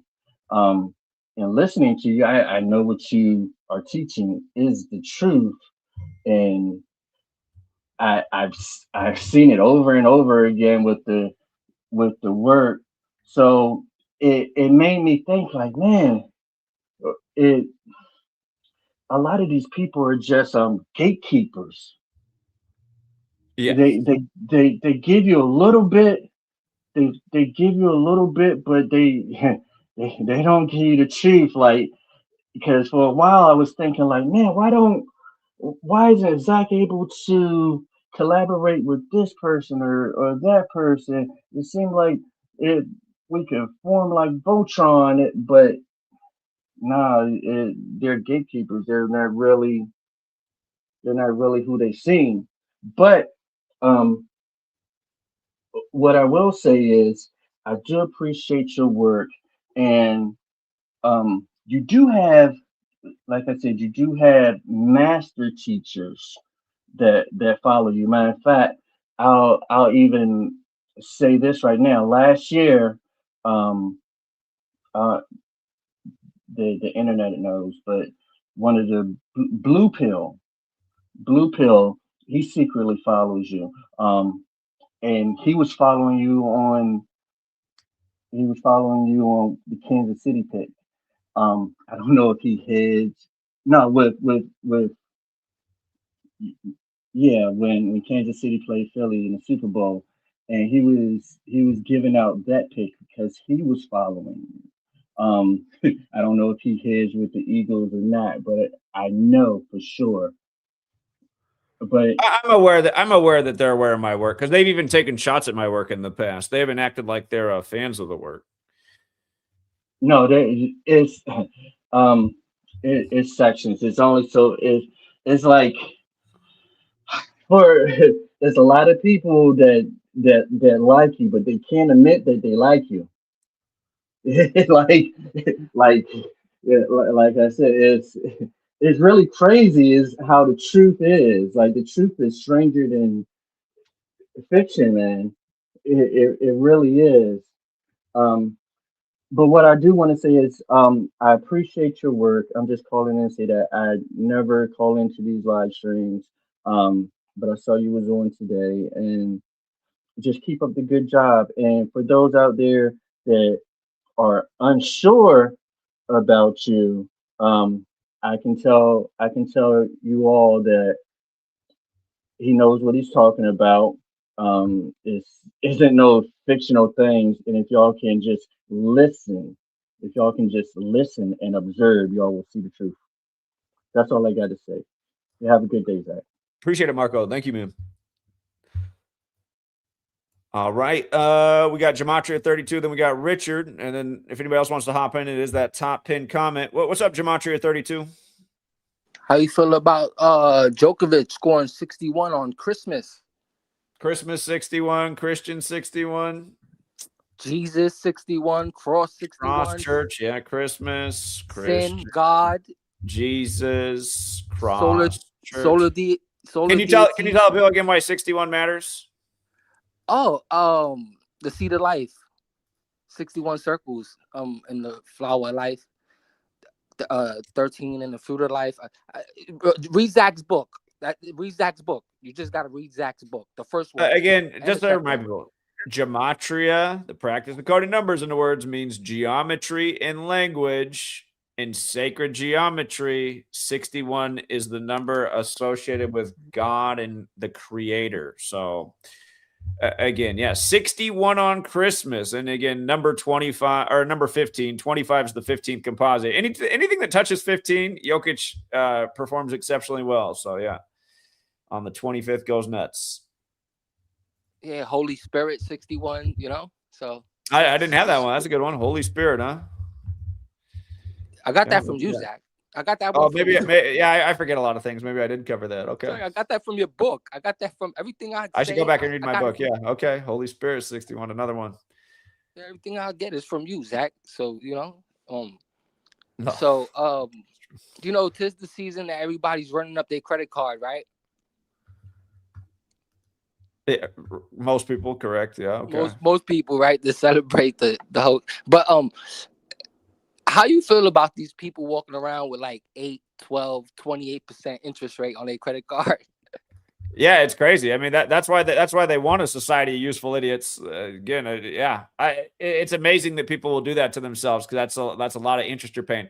Just like going out and buying a car right now. If the car's $60,000, you got to take out a loan. You're going to end up paying way more than $60,000 on that car. Is it worth it? Cars are a depreciating asset. Zach, people are crazy. People are out of their mind. Listen, if you're paying 28% interest rate on your credit card, you need to jump in a wood chipper immediately. It's over for you. Hang it up. Whatever you buying, whatever you charging on your card, the interest costs more than what you buying. That's the disadvantage of not being able to do math or understand how these things work. So that's the disadvantage.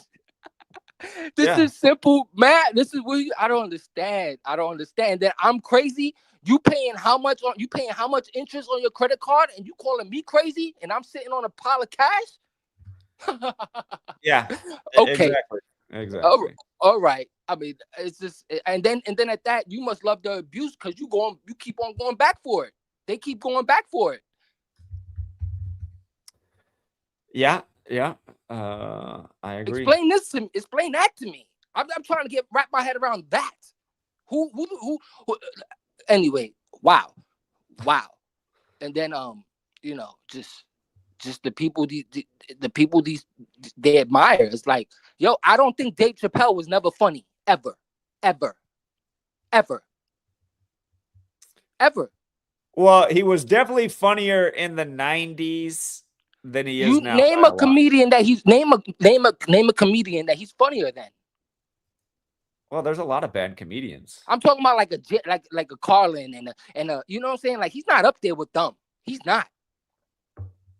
He's only in like two movies. He's not his track list ain't even like, he's not even, he did that was, I think that comedy, his comedy special was really low hanging fruit comedy. Really, like, you understand? For like stupid people. I just saw he has a new Netflix special, and I forget what I saw on the advertisement, but there was something, I already forgot what it was, but I saw it and I said, that's interesting. He's wearing that.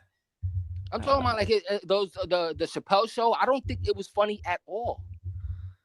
I mean, one or two. I mean, you're gonna laugh. You know, you get a laugh or two, but like to hold it up as some cult classic. No, I don't even. It's like, I think it's disgusting. I know what I saw. I saw Dave Chappelle wearing a thing that says Kaepernick. And just, again, that thing that's happened with Marshawn Kneeland scoring the touchdown on Kaepernick's 38th birthday and then dying a few days later. Kaepernick the Kneeler, Kneeland. Something's up with that. Yeah, he just feeds the people so much slop. Like, so much bullshit. Like, oh, he's a truth seeker? Then tell the truth. Fuck is wrong with you? Like, you know what I'm saying? You understand? So, yeah. Like, I don't get it, but... You know, that's me. But people, it's too many people. I wake up every day and my mind is blown because it's a lot of people on this planet. Yeah, especially living where you are in New York. So. And everybody has access to the internet, and it's just, people are so stupid, and it's like, I don't know. It should be illegal, but yeah, it should. It should. I mean, but those are their agents, you know. Those are their, you know, Mr. Smiths or whatever. Mm-hmm. So it's crazy. But read Zach's book. You got to read the first book. If you're new here, they're free. You could download them for free. You could share them. You could share them with your family. You know, you could right now. You could give it to them as a gift. Here's the ebook. Take it, read it. You know. So, I mean, I don't know, but. I know we're doing well. I mean, we you know, Patreon, subscribe. Zach, you're a legend. I appreciate you. Thank you. Thanks, man. Appreciate it. Thank you. All right. Yeah, take care. All right, we got King Richard, and then we got Open Up. What's up, Richard? Yo, what's up, Zach? Hey, I gotta disagree with Gematria third time that Dave Chappelle back in the day was funny as shit, man. Chappelle show, I gotta say, it's a classic, man. But I do know what he mean when he say these people agents. Because they really is agents. They really are agents. Like, remember when Dave Chappelle had that skit 846 in tribute to George Floyd? I'd forgotten about that, but yeah, okay. That was, yeah, he became part of that whole thing. The whole right? psyop. Hell yeah, he became part of the psyop. I haven't even watched the new what is it on Netflix? It's a comedy special on Netflix. I gotta check it out. Yeah, I know he has a new one that they're advertising. He's wearing a Kaepernick shirt, which is interesting. I know he was even talking about Israel and Charlie Kirk and all this type of shit too. I gotta check that out. I seen like little snippets or whatever, but well, that's the whole psyop, right? Everybody's talking about Israel misdirection. Yeah, because everybody on YouTube, or not even just YouTube, everywhere on social media, they're all saying Israel, and they're not even getting their videos taken down. Right. Well, I got my videos taken down for saying Jesuits. Yeah, and you connected all the right dots to the right people. You said how it was synced up with the superior general and the Jesuits, and boom, your video was taken down. It got 50K well, views. And Trump, of course, Trump. Yeah. But yeah, that, and then, man, 50K all of a sudden just gone. And 50K is not even good. I mean, but it was the best I'd had a video do since January 6th. So, and those videos got taken down too right away. So. Yeah, the January 6th videos where you called out where what was going to happen. Literally, literally what was going to happen, and it literally happened. It came to fruition. Wow. And I even think YouTube, does Google own Blogspot now? A long time ago. Yeah, because they've been taking a lot of my things down too on there. Like a lot of my old posts that nobody even really knows about, they've been taking them down too. Yeah. Hey, you know what? Since you talked about the other woman dying on Christmas at 35, there was another woman that died too. Her 35-year-old boyfriend stabbed her to death. Look it up. It's a Lion King actress. This is also on Christmas? No, it was like a couple days before that, but the news broke on Christmas Eve. I see. Yeah. Her 35-year-old boyfriend supposedly stabbed her to death. And his name, like if you run his name literally equals 61, like the Lion King and Christian and Christmas. And then she plays young Nala in the film or whatever. And her that name literally has a match with Christmas in 3 ciphers. Yeah. It's sad. Yeah, another young black woman. So we got a theme going here. Yeah, well, the other one was black too, so that's a fitting theme too. Yeah, and think about it's it. Probably connected to Beyonce, just because she did the whole Lion King thing. That's right. Yeah, that's right. I didn't even think to look at that. Yeah, and she's 44, right? She's 44 years old right now. Right, like Lion King's 44. Like Obama said he was Simba from the Lion King. It is same thing where he told us that Trump would become number 45. Simba's 44, if you guys don't know, like Lion King. Obama did the joke on the Church of Satan's birthday back in 2011 that he was Simba from the Lion King. So yeah, that's not a coincidence. That's just straight mockery right there on the 45th birthday of the Church of Satan, talking about how Trump's gonna be number 45, and he runs on MAGA, like MAGA's the highest degree of the Church of Satan. Come on, man, jokes upon jokes.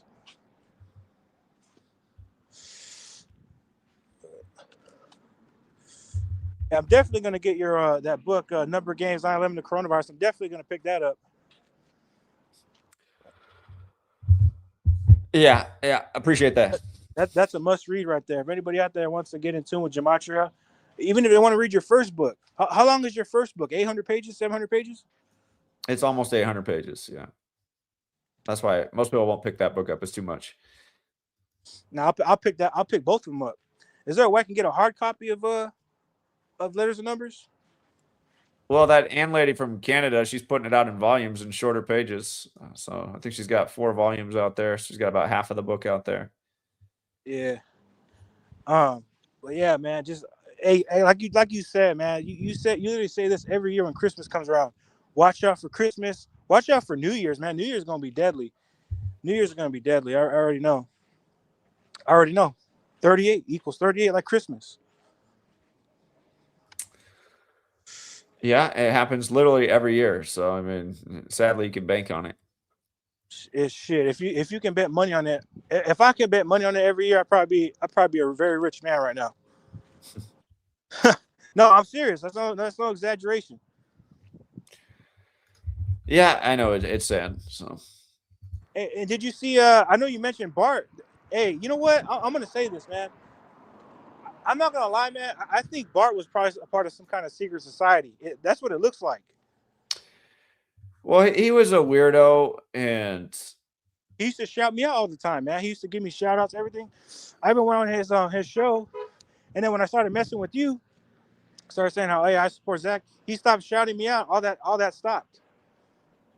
Well, he made such an effort to become involved in the community, and I helped promote him. I said, yeah, sure, you can sell all that merchandise. That's fine. And then just do nothing. I'm helping him make money, and then all of a sudden he's going to start attacking me just out of nowhere. There's just been too many people like that. So yeah. That's why at the end of the day, I could never try and build a community with people around us, because I just feel like half the people around here are agents. So yeah, no doubt. And it's just like that one dude. You raised hella money for that guy. You know who I'm talking about. To get him back on his feet, and now he's talking shit about you. Now he's making all these videos talking shit about you. I mean, yeah, exactly. So that right there, that's just like, it's like a slap in the face, man. That's like a kick in the nuts, to be honest. And he wants to say you owe him money. Nah, he owes a lot of people in the community a lot of money. Yeah. People raise a lot of money for him. There's just all kinds of weirdos. Again, it was 5 years ago that I paid for a guy. His kid had all these hospital bills, and I paid his bills for him, and then he became a troll of the community. It's just like, what the hell? He's the one that ran the tab up on you on the bill, right? He ran the tab up on you, or different guy? No, that's a different person. Yeah. But that other dude, he you remember that dude? Polarization Nation. That dude. That guy's literally insane, but great video editing skills. Yeah, He's another guy that used to leave 1,000 voicemails for me. He used to always pretend like he was driving out here to kill me. I was like, please. Yeah, he left you like he's in jail right now, that guy. Wow, really? Is he? Wow. Yeah, he's in jail. That's why you haven't heard from him for years. He's in jail. I wouldn't be surprised if he's some kind of former felon too. And just think about who attacks you, right? Former felons, right? Cuts, former felon. Greg, former felon. All these guys, former felons. CT. Did Cuts get washed away with all the flooding? Nah, sadly, no. He's still around. He's still in his car. Hey, that's one person that needs to be flooded away with, right? Flush down the toilet. That's what he needs. That's what he needs, man. You know what? I'm tempted to send this dude money to get him a toothbrush, man. Because look at them teeth, man. Look at them teeth. Yeah, he does have some methy looking teeth. He got some jacked up teeth. But yeah, I mean, man, I might even send him a toothbrush. Be like, hey, bro, here's a toothbrush, some toothpaste. Use it, man. Put it to use. Since he supposedly said I owe him like $200 and something plus more in interest. It'd be his Christmas gift. Yeah. Yeah, man. You know what? I'm here down in the Central Valley, right? Because I'm in Cali, right? They're talking about all this shit about flooding, man. They're just, and I mean, it hasn't really flooded that bad over here for us, but it's getting there. I wouldn't be surprised they flood us out because I'm in a little community too, like a little agricultural town, little Mexican town, and man, they just been flooding it all to hell these past couple of days. They've been just flooding it, just all kinds of rain. 1 minute it'll stop raining, and all of a sudden just hard rain. Like it's that right there just shows that it's weather manipulation going on, man. That's weather manipulation. Well, it's the same old patterns over and over. I mean, did you hear about they're talking about before the rain? They were talking about some shit called radiation fog. They were talking about what? Radiation fog. That's literally what they were calling it. Radiation fog. Radiation what? Radiation fog. F-O-G. Fog. F-O-G. Oh, radiation fog. Okay, Yeah. like the fog of war. Okay. Yeah. And like just, man, last week and 2 weeks ago was just nothing but just severe foggy weather. I mean, people were getting sick. And people, like, I'll try to talk to you about this and be like, hey, look in the HARP, look to all these weather technology, all this shit, how the military is doing this. And people just they laugh. Oh, it's stupid. It's like, come on, man. Come on. Yeah. They've already made up their mind before they did any research. That's the problem with everybody. That's what I'm saying. Like, and you'll ask them, did you do any research? No, I don't do that. That's conspiracy theory stuff. I don't do that. Right. I don't look into things. I don't question authority. Hey, you know what's wild, Zach? Is everybody has a smartphone, right? Everybody has a smartphone. Everybody has a computer. Literally, I guarantee you right now, people are getting gifted computers, all this shit, and they're going to use that shit to watch nothing but bullshit, TikTok videos, stupid shit.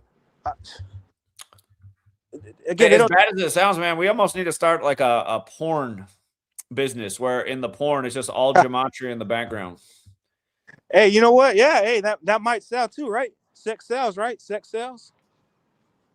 I bet you gematria would spread faster than anything if it was just, you got all these like porn brands out there. There needs to be like a gematria porn brand. The whole background is just all gematria lesson. Hey, I was even having the idea of making like a gematria video game because people are so they love video games and shit like that. In this society, they like to play video games. I was thinking about even just making a gematria video game and just putting the knowledge through that. Well, I don't know how to do that. Yeah, it would take a lot of time, but just to go back on what you were saying the other day about how to get this information out and to dumb it down, I wouldn't say dumb it down, but you know how like people are doing for a while they were doing the commentary videos, and putting like a visual on the screen. Okay. I'd say that's a good idea too to start with that. But again, that would take a lot of video editing skills. I'm not too sure if you're well versed in video editing, is that type of deal. If not, I could help you out with that if that's cool. Yeah, video editing is definitely not my strong suit. So. Yeah. All right, Zach. Hey, appreciate it, man. I don't mean to take up too much airtime, but hey, appreciate it, man. Thank you. All right. Take care, Rich. All right, you too. Well, what's up? Open up. How's it going, Zach? Going all right. How you doing? Not bad. Yeah, I gotta agree with Richard. Maybe it's because I'm a little bit younger than Gematria32, but I do like Dave Chappelle, and I did like the Chappelle show. So there's that. But I was calling in, just to correct him on the Jokic. Jokic, he didn't score 61. He did score 56, though. So, oh, he scored 56. Okay, like Society of Jesus. Okay. Yeah. And Holy Spirit does also equals 56. So, I mean, it still plays. But I was calling in because I was on Twitter and I was just looking around, looking at what was trending, and I came across the Epstein stuff, and some girl, I guess she was 13. She's the one who was trending, but she was 13 when she reported a story of how she was trafficked by her uncle and Jeffrey Epstein, and Trump was present when she was abused, and which led to her child being killed in the process. And they disposed of the child's body into Lake Michigan. And I thought it was kind of interesting because in the article that I was reading, it said that she reported that to the FBI on March 8th, so 3883. And this was kind of like the trending topic yesterday and a couple of days ago on Christmas. And we know Christmas and holiday have that 38 connection. So I thought that was interesting. And but as far as the topic today, I mean, it's not really, I guess, a question for anyone who's been following this work that you've been putting out. If weather warfare is a conspiracy theory, I mean, anyone who's been around can answer that easily. And like you always say, it was admitted to, before most of us were even alive. So it's an easy one to answer for today. But yeah, I just wanted to call in about the Jeffrey Epstein thing. Just another 38 that came during Christmas time, and we know there's going to be more before the year ends. Like Richard said, usually picks up even more right around New Year's Eve and New Year's Day. So we'll see what the coming days bring. And another thing, just a little off topic. Yesterday, another good day as far as the Patreon. So we could talk about that later when you go live on that. But yeah, that's all in the background right now. But yeah, glad to hear that. Yeah, but that's all I had. I appreciate you taking the call. Appreciate the work you continue to put in, and we'll see what today brings. Talk to you later. All right, appreciate it, man. You have a good day. Thank you. Yeah. All right, we got number one Steelers fan up next. Then we got Gabe, number one Steelers fan. Take it away. I'll be right back in about 30 seconds. I got to refill my drink. Are you there? Yeah. He's not there. I'll wait. No, don't wait. No, share what you want to share. I'll be listening in the background. I got the volume up. I'll hear you. I'll be right back. Oh, all right. Well, yeah, of course weather warfare is real, bro. We've been talking about the heart machine for a while now. But the storm in Cali this weekend it's pretty fair, I'm not gonna lie. I mean, it was it was raining a little hard out here in NorCal. But I think it's good though. We need it for the snow. And then on X, there was a couple of videos about the Epstein as well. You can unredact his redactions on his on the 150 page Epstein file. So that was pretty cool. And then my last thing for Gym 32, Dave Chappelle is the funniest comedian of all time. I don't know where you got the he not funny from, bro. I have only half his humor. I got dark humor, bro. And Dave Chappelle is funny to me. But yeah, he's probably about the only comedian that's ever been funny to me. I lied. Him, Eddie Murphy, Them fools is funny. Richard Pryor was too old for me. I didn't really get his jokes like that. But yeah, man, Dave Chappelle's for sure the on the Mount Rushmore of comedians. Kevin Hart ain't funny to me. Like if you would have said Kevin Hart, I'm funny, I would have believed you. But yeah, Dave Chappelle is for surely funny, man. You can even ask Zach. I'm pretty sure is Dave Chappelle funny, Zach? I like Dave Chappelle in the '90s. I thought Chappelle's show had some pretty good skits. You know, I didn't think Kevin Hart was funny at all until I saw him do that roast of Tom Brady. I thought he was pretty funny in that. So I thought, I guess he does have a little funny element to him. But until I saw that, I thought he was the most forced, overrated comedian of all time. Yeah, I think he was forced. And then one last thing, he did use a code word. He said something about Israel. He said, "If something, they got me." I think they got him because he was saying it as a joke, but he was dead serious. So you should watch the special. I don't have Netflix, so you should watch the special though. All his new stuff is terrible, and I'm not even convinced it's the same damn person. But it's just the voice sounds the same, but he is not funny at all for however long he's been back. Yeah, I think he's doing it for the bag. He don't, I don't think he's in it anymore. He's like, yeah, whatever. Just give me the money. I'm just using it for. I think he's just earned the name. I think that's what they're paying him for. He just giving them bullshit. Yeah, yeah. Thanks for taking my call. Those. What is it? He talked about the bombing of was it Niger? Did on Nigeria the other day? Nigeria yesterday. Yeah. Oh, was it? Oh, it was Nigeria. I saw NIGER. But yeah, Nigeria. Yeah. Crazy. Is it? Am I tripping? I thought. I know it wasn't. That's what I said. No. Yeah, Nigeria. Nigeria. What did I say on X up there? It was another reporter talking about he did something in Nigeria. I know it's Nigeria though, but yeah. This is crazy, bro. This is actually crazy. I don't know why he's bombing Nigeria. He should be bombing Dearborn, Michigan. He should be bombing flipping what is it? No, that one place in Texas. Like I mean, do you think they'll bomb like if it gets out of hand? Do you think they'll start bombing America like they did the black communities back in the day, Florida. I'm not Florida, but Philadelphia and Tulsa and all that stuff. I mean, they did it to my people. I don't know why they don't do it to these foreigners. You think they would or nah? You don't think they're gonna go that far? I don't know. We'll see. I mean, they already got drones hovering over America. I mean, I could see a future America where they do drone strikes on American soil. I could see it the way things are going. So, they sick the dogs on us, on my people, and they hose this down with highly pressurized water. So I mean, I don't know why they wouldn't bring it out again. The stuff you're falling into is exactly what they want you to do. They want you to be beefing with Muslims and. No, I don't care about Muslims. Calling about the whole tether thing once. I mean, that's what they want you to do. Oh no, I was talking about I was with CT. Yeah, the CT, he's a tether. He's for surely a tether.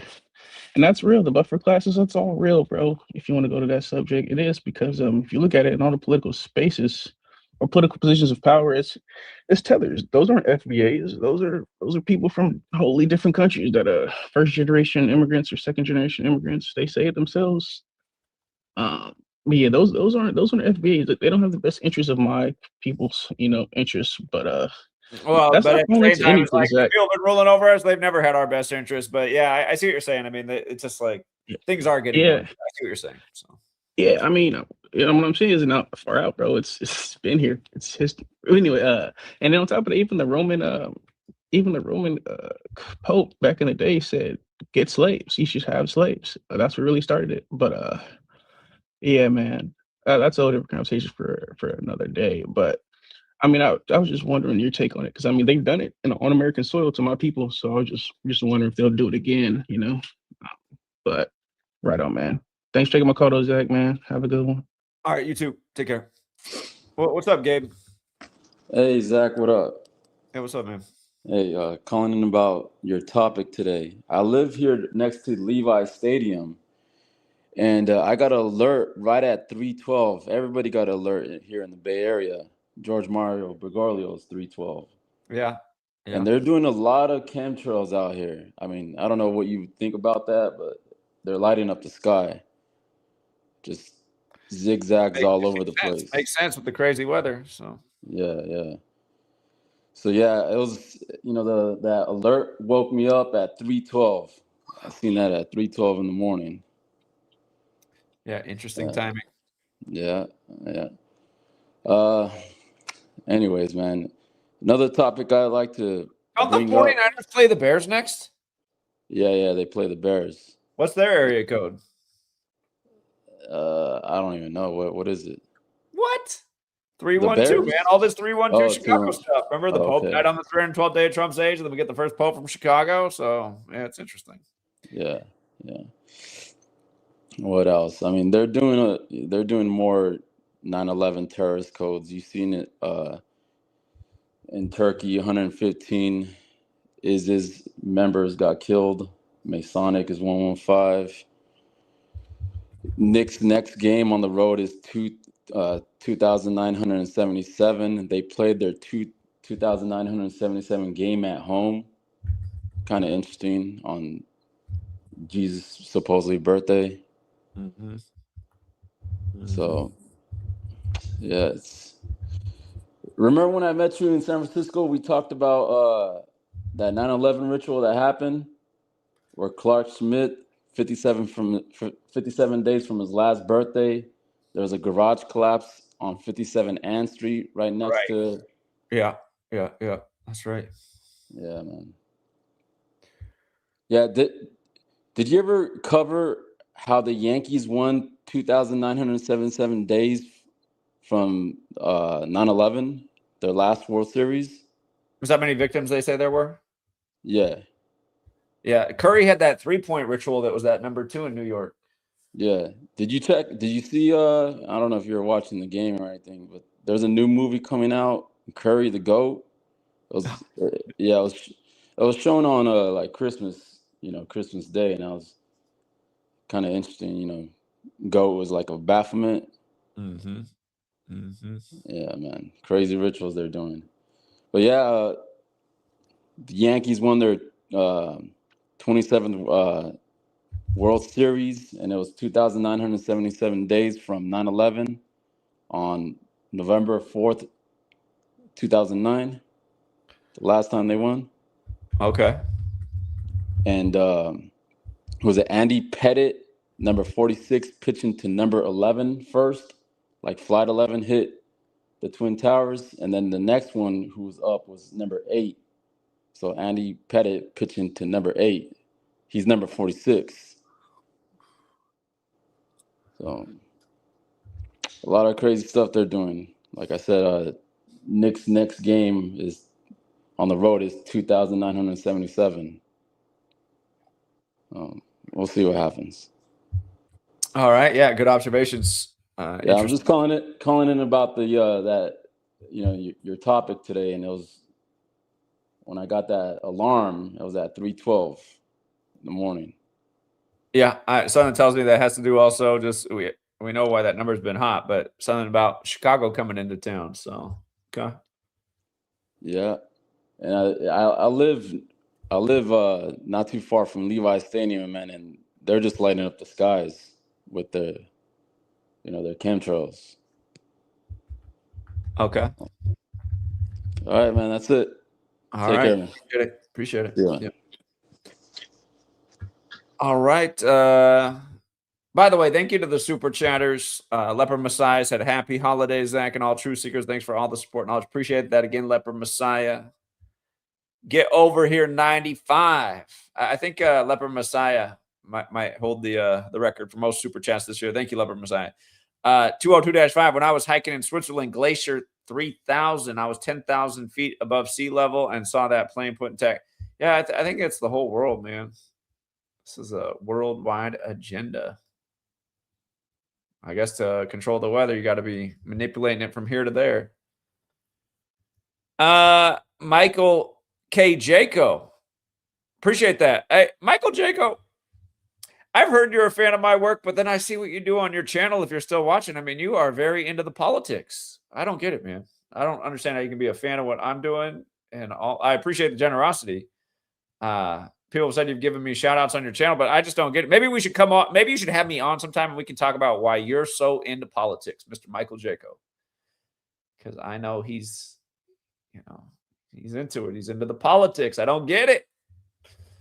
I don't get it. Everyone should be speaking out against this corrupt political system, not endorsing either side. Leper Messiah again. Thank you, Leper Messiah. That's what I mean. Rick James with all the donations. Member for 33 months. Has it been that? That must have been how long we've been monetized. That's a record. I've never been monetized for that long on any channel. I've hardly ever even been able to monetize. That's what they've allowed this channel to stay monetized and get no views. And granted, because it gets no views, it doesn't make really any money. But yeah, this has been the weirdest channel. It's the longest channel to exist since my first channel, which existed for almost 5 years before it was deleted. Almost all my other channels have been deleted in, some of them only last like a week, few months, got close to a year. And that's the thing too. When I reestablished my channel in 2018, I remember that channel was like up to 80-some thousand subs within what, a few months. And now this channel's been up for 3 years and it's barely over 50K subs. Yeah, this channel, man. They allow it to exist, but it's like it doesn't even exist. Appreciate it, Rick James. And he gifted 5 more memberships. All right, thanks again for doing that. Appreciate it once again. You've definitely gifted the most memberships. Paula the Kitchen, which I haven't heard from her in a minute, but she's gifted a lot too. Thank you, wherever Paula is. Looks like King Richard called back in. There's nobody after King Richard if you guys want to phone in. What's up? What's up, Rich? Yo. Yeah, what's up? Can you hear me? Yeah. Okay, cool. I wanted to say something else too. Have you ever heard of the movie called The Mission? It's with Robert De Niro in it. I don't think I have. Check it out. The Mission. Pull it up. The Mission. Man, you're gonna laugh your ass off when you see it. He literally plays a Jesuit priest, and in that movie, he's trying to spread Christianity to South American nations. Well, I mean, why? That's what these people have done. Why is that a surprise? No, because it's Robert De Niro. Think about that. That's mockery right there. No, but here's the other part that's funny about that shit. Look at what day it came out on in the United States. Yeah, Halloween, the anniversary of Martin Luther penning the 95 Thesis. Yeah. Yeah. You want to take a guess at how many days it was from Robert De Niro's birthday that movie came out? 56. I don't know. 75 days. Like Catholic Church, like New World Order. Martin Luther. Yeah, Martin Luther. You're right. That's 75 as well. Yeah. Yeah. So, yeah, I don't know if you ever seen that, but yeah, The Mission, man. It's I haven't watched it yet, but I was reading a little bit of the plot, and yeah, it's Robert De Niro and a couple other people. They play the role of Jesuit priests, and their thing is to spread Christianity. When I seen that, I'm like, come on, dude, that's mockery right there. And having Robert De Niro play that, and in light of all the shit that's been connected to Robert De Niro, including what's his name, Ray Liotta. Yeah. And you know what's sick too? Like what's sick? You know how GTA 6 is supposed to be coming out on the 19th next year of November? The first time around, right? The first time around, it was supposed to come out on his 4th year death anniversary. And he's the one who voiced Tommy Vercetti in the original Vice City. Yeah, that's interesting. If you guys missed our work on Rockstar Games resetting the release date for GTA, man, it's like the ultimate 201 Jesuit ritual. So yeah, and then not just man, in light of GTA just being like this big ass like franchise, like gaming franchise. Did you ever hear about GTA 3? How it was canceled and it came out 41 days after September 11th?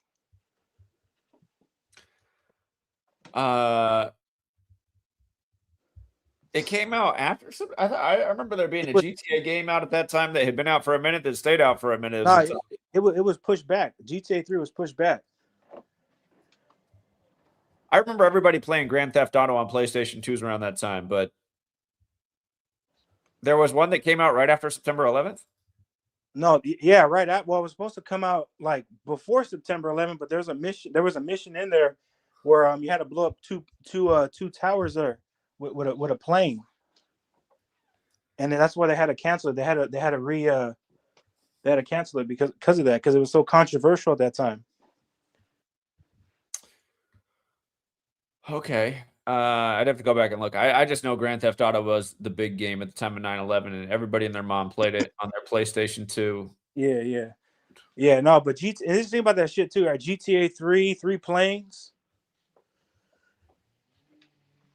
Because the way they have it, it's in Roman numerals.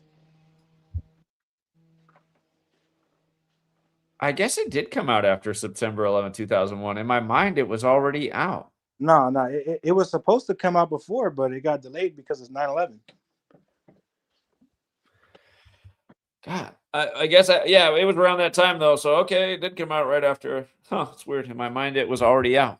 Yeah, no. Maybe it was because there was like so much hype for it. People were anticipating it. Oh yeah, there was a lot of hype for it back in the day. But yeah, it was. Yeah, man, it got delayed because of the events of September 11th. Because it was like one of the controversial missions in that game is like I just said, yeah, like you had to fly a plane into two towers. Just think about that. Yeah. Like how would they even know that if the shit wasn't planned, right? Yeah. Like that's what I'm saying. Like, people think they think it's a conspiracy theory to suggest that 9/11 was not planned. And again, you'd understand how Grand Theft Auto would be in on it because they're all part of it. Again, Rockstar Games, 201, just like two towers became zero before they became one, like how they just set the release date for, what was it, 201 days later? Is that what they did? Yeah, it was 201 days later, 177 days after the initial release, wasn't it? Here, let me just, I know we just covered it not that long ago. Yeah. The new release date from the day of the announcement to the new release date, 54 weeks, like Jesuit order. And from that day, the new planned release date is May 26th. Is that what it is? Yeah. Wait, no, it's November 19th. It's coming out, but the old release date was on Ray Liotta's 4th death anniversary, May 26th. Yeah. I see. That's what it was. Okay. It got delayed. But, and then from the planned one to the new planned one's 177 days again. Yeah. Yep. Mm-hmm. Yep. I guess I didn't do a very good job with my screenshots. Or I guess I got it there. No, you got it backwards, and that's the thing that drives me nuts too. Just people that continue to come around and say, like, you're running it multiple ways, so of course things are going to line up. It's like, don't you realize it's like improbable to line up this way, forwards and backwards? It's improbable. It's a fucking system. That's what they don't realize. It's a fucking system. That's why it gets annoying listening to dumb people. It's like these people are so dumb. They just everything that they say is just it's not even worth responding to. You gotta realize these motherfuckers are the same one programmed. Like that's why I was like, no, why dumb it down? Why dumb it down for these people? Like either you get here's how I look at it, right, Zach? Here's how I look at it. Either you get it or you don't get it. Yeah.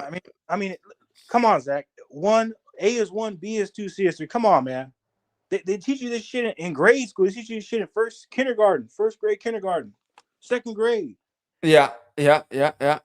All right, Rich, we got some other people in the back. Was there more you wanted to add? Oh, yeah. You know what? Since we're talking about Rockstar Games in 201, GTA 5 at the end of it, it doesn't matter what ending you choose, but suppose you get $201 million. $201 million? Yeah. So, I wonder where they chose that one number. That's what I'm saying. I've joked about that. I don't like playing video games really, but I do wonder if somebody just streamed GTA 6 when it comes out and just talked about Gematria the whole time, if it might be a good way to. You know what? You know what? I was just about to say that shit, Zach. I was just about to say that. That would be because everybody on fucking release night when the game comes out, you already know all these big ass YouTubers are going to be streaming that shit nonstop. Yeah, $201 million gold heist. Yeah. Yeah. Mm-hmm. Yep. The massive grind. You got to spend all your time living in a fantasy world instead of grinding on your real life. Anyway. Yeah, and not just that. I mean, like how shit's expensive in the real world? Man, they got shit overpriced in GTA 5. But yeah, and I guarantee they're gonna charge about $100 for this fucking game that comes out. I guarantee it. And people are gonna pay that. People actually pay that shit. It's sad. People actually pay that. Oh yeah, I'll pay $100 for GTA 6. Yeah, I know. It's interesting. Video games have stayed around $50 since I was a little kid, despite how much more effort goes into making a game these days. It's just about keeping entertainment and screens costs low because they want everybody in this. They don't want a society out really advancing themselves, getting educated, getting intelligent, organized. They want them entertained. Entertainment keeps people right where they need them. Yeah, right on their ass, not doing anything, not even speaking out. Yeah. But yeah, you know, just like they did that one dude who made Call of Duty dirty, did him dirty. And I don't even think that was legit. That video that they put out there of him, that shit looks like AI. That shit looks like AI. I'm not even gonna lie to you. Yeah. And who's to say that even if it is real, right? Who's to say, dude, they literally did shows on this shit where you can put like a crash dummy in there and just wreck a car. Come on, man. I think this Grand Theft Auto is a good way to introduce this knowledge to people. Everybody and their mom plays this game. $201 million thing, and now the whole 201 release ritual. I mean, that's what I'm saying. Like GTA 6 is probably going to be the biggest thing that people are streaming whenever it comes out. And I guarantee if you put that in the title, man, you're going to get all kinds of views. Yeah. You know what? Since I haven't played video games in a long time, man, but that might have to be the direction that has to go in, man. I might incorporate that. Might do that. I don't know if I want to pay fucking $100 for that shit or $60 for. Well, that's what I was saying about just dumbing it down. Just I know so many people are just so redundant with their work. They literally talk about the same things in every video, and people seem to come back and watch it. It's just like a guy like Brian. Brian doesn't have anything new to say. He just takes this is the viral topic, and I'm going to say the same thing I say in every video. Like literally nothing new in any video, but somehow that works. People watch the videos, and you already know what he's going to say. He's going to say the same things he says in every video. Gonna use the same fire quotes. Yeah, so yeah, and then he'll just blame everything on Zionist bankers because that's what he always does. He says Zionist bankers run the world. That's what he says, and then he'll just break out what that stupid ass quote of Anschau Rothschild or whatever. He'll break that quote out like it's real. He does watch my. I know he hasn't even been bringing that quote up since I called him out about that. I haven't seen him do it at all lately. He hasn't said it for 3 months. So I think he saw what I said about that. You know what? And you know what? That's the same guy who stole your 9/11 your work right, and he got called out by his own community. Yeah, because he did. There's a video. He couldn't even give credit. That's why he's such a pathetic guy. Like I rewatched it recently. He literally put everything that you put in your blog post and shit, and he just left the gematria piece up. Yeah, I'm like, come on, man. Like, how are you gonna leave out the most important, the glue to the puzzle? How are you gonna leave that out there? But you see his community too. His whole people that follow him, they think gematria is stupid. Yeah. That's what they're. That's what I'm saying, man. People in this whole truth community, even the people that follow him, are pretty fucking stupid. Like they're all Bible thumpers. They're all believing in little Jesus and all this shit. I'm gonna say this. I know people are gonna probably get pissed off, but Jesus is nothing more. I don't think his community is probably Bible thumpers. He's not a Bible thumper. No, not him, but other people in the truth community. Like what's his name? A Call for an Uprising, who's like a fake Christian. Yeah. But here's what I'm gonna say, man. Jesus was not a real person. Okay, it was allegory for the Son. His name wasn't Jesus. It's literally a metaphor for the Son. That's why they call him the Son of God, Son in the sky. That's why they got y'all worshiping him on 12/25. And that's the thing about Christians too. They don't even ask that shit either. Like, why do we worship on Sunday? They should be worshiping on Saturday, not Sunday. Yeah. All right, Rich. Appreciate it, man. Yep, thank you. Appreciate that. All right, thanks. All right, we got Trayvon, Brock. Hey, hold on. Did he come again here? Yeah, let's go out to Trayvon. What's up, Trayvon? Hello, can you hear me? Yes, I can. Cool. All right. So I'd say that I'm new to this community. I had 2 questions that definitely I appreciate everyone else who comes in with numerology and gematria stuff prepared. But I would say this past year definitely had a spiritual awakening, and I was born in 03, right? So I'm a pretty young person. And I was really curious about what your perspective is on the spiritual side of the universe right now. because I can definitely vouch that I'd say millions of people are waking up spiritually and stuff like that. And if we're realizing the truth, we've been lied to since we were children, and there's secret societies who run this game, who run this reality. And I was just curious about your perspective of like the spiritual side of what's going on right now and stuff like that. Well, I think as times become more challenging for more and more people, they start looking for more and more answers, and oftentimes people will gravitate towards the spiritual just in thinking about the world we live in. So yeah, I suspect that's probably true, and yeah, I think Yeah. you know, I'm a spiritual person. I think that there's I think there's perfect dualism in everything. There's just as much good in the world as there is evil, but I think it's easier to gravitate towards evil than good. So I think that's also why you see a lot of people making poor choices per se in the spiritual Mm. realm. Yeah. I'd agree with that. And yeah, I'm just like curious of like if you have a perspective, because like in terms of like if there's like a grand scheme, like a grand awakening, because we're going from, and we've been in the age of Aquarius since 1970, and it's Well, like that's up for debate. humanity. That's up for a debate about what age we're technically in. Some people still think the age of Aquarius is upcoming, but regardless if we're in it or we're almost to it, it's close. So Yeah. And yeah, I could definitely say, because from my perspective, I'm I guess you could say indigenous Native American. I'm on a Indian reservation, and our people have always been like spiritual. We do our own like sweat lodges, and we have our sacred medicines and stuff like that. right. But so I'm just like curious, like, and there if you have like a grand idea of like if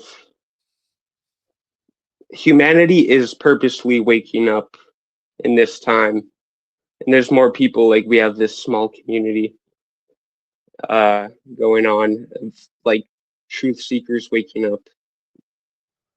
And I'm just curious what your perspective spiritually on the side of where humanity is going. Well, my concern is that people aren't waking up fast enough, and the agendas being waged against humanity are quickening. And it's just like what we're talking about today, this weather warfare thing. In the age of information, you would think a lot more people would be aware, but the reality is you go out and talk to people on the street, you might come across maybe 2, 3 people out of 100 who even have an idea of weather warfare. So but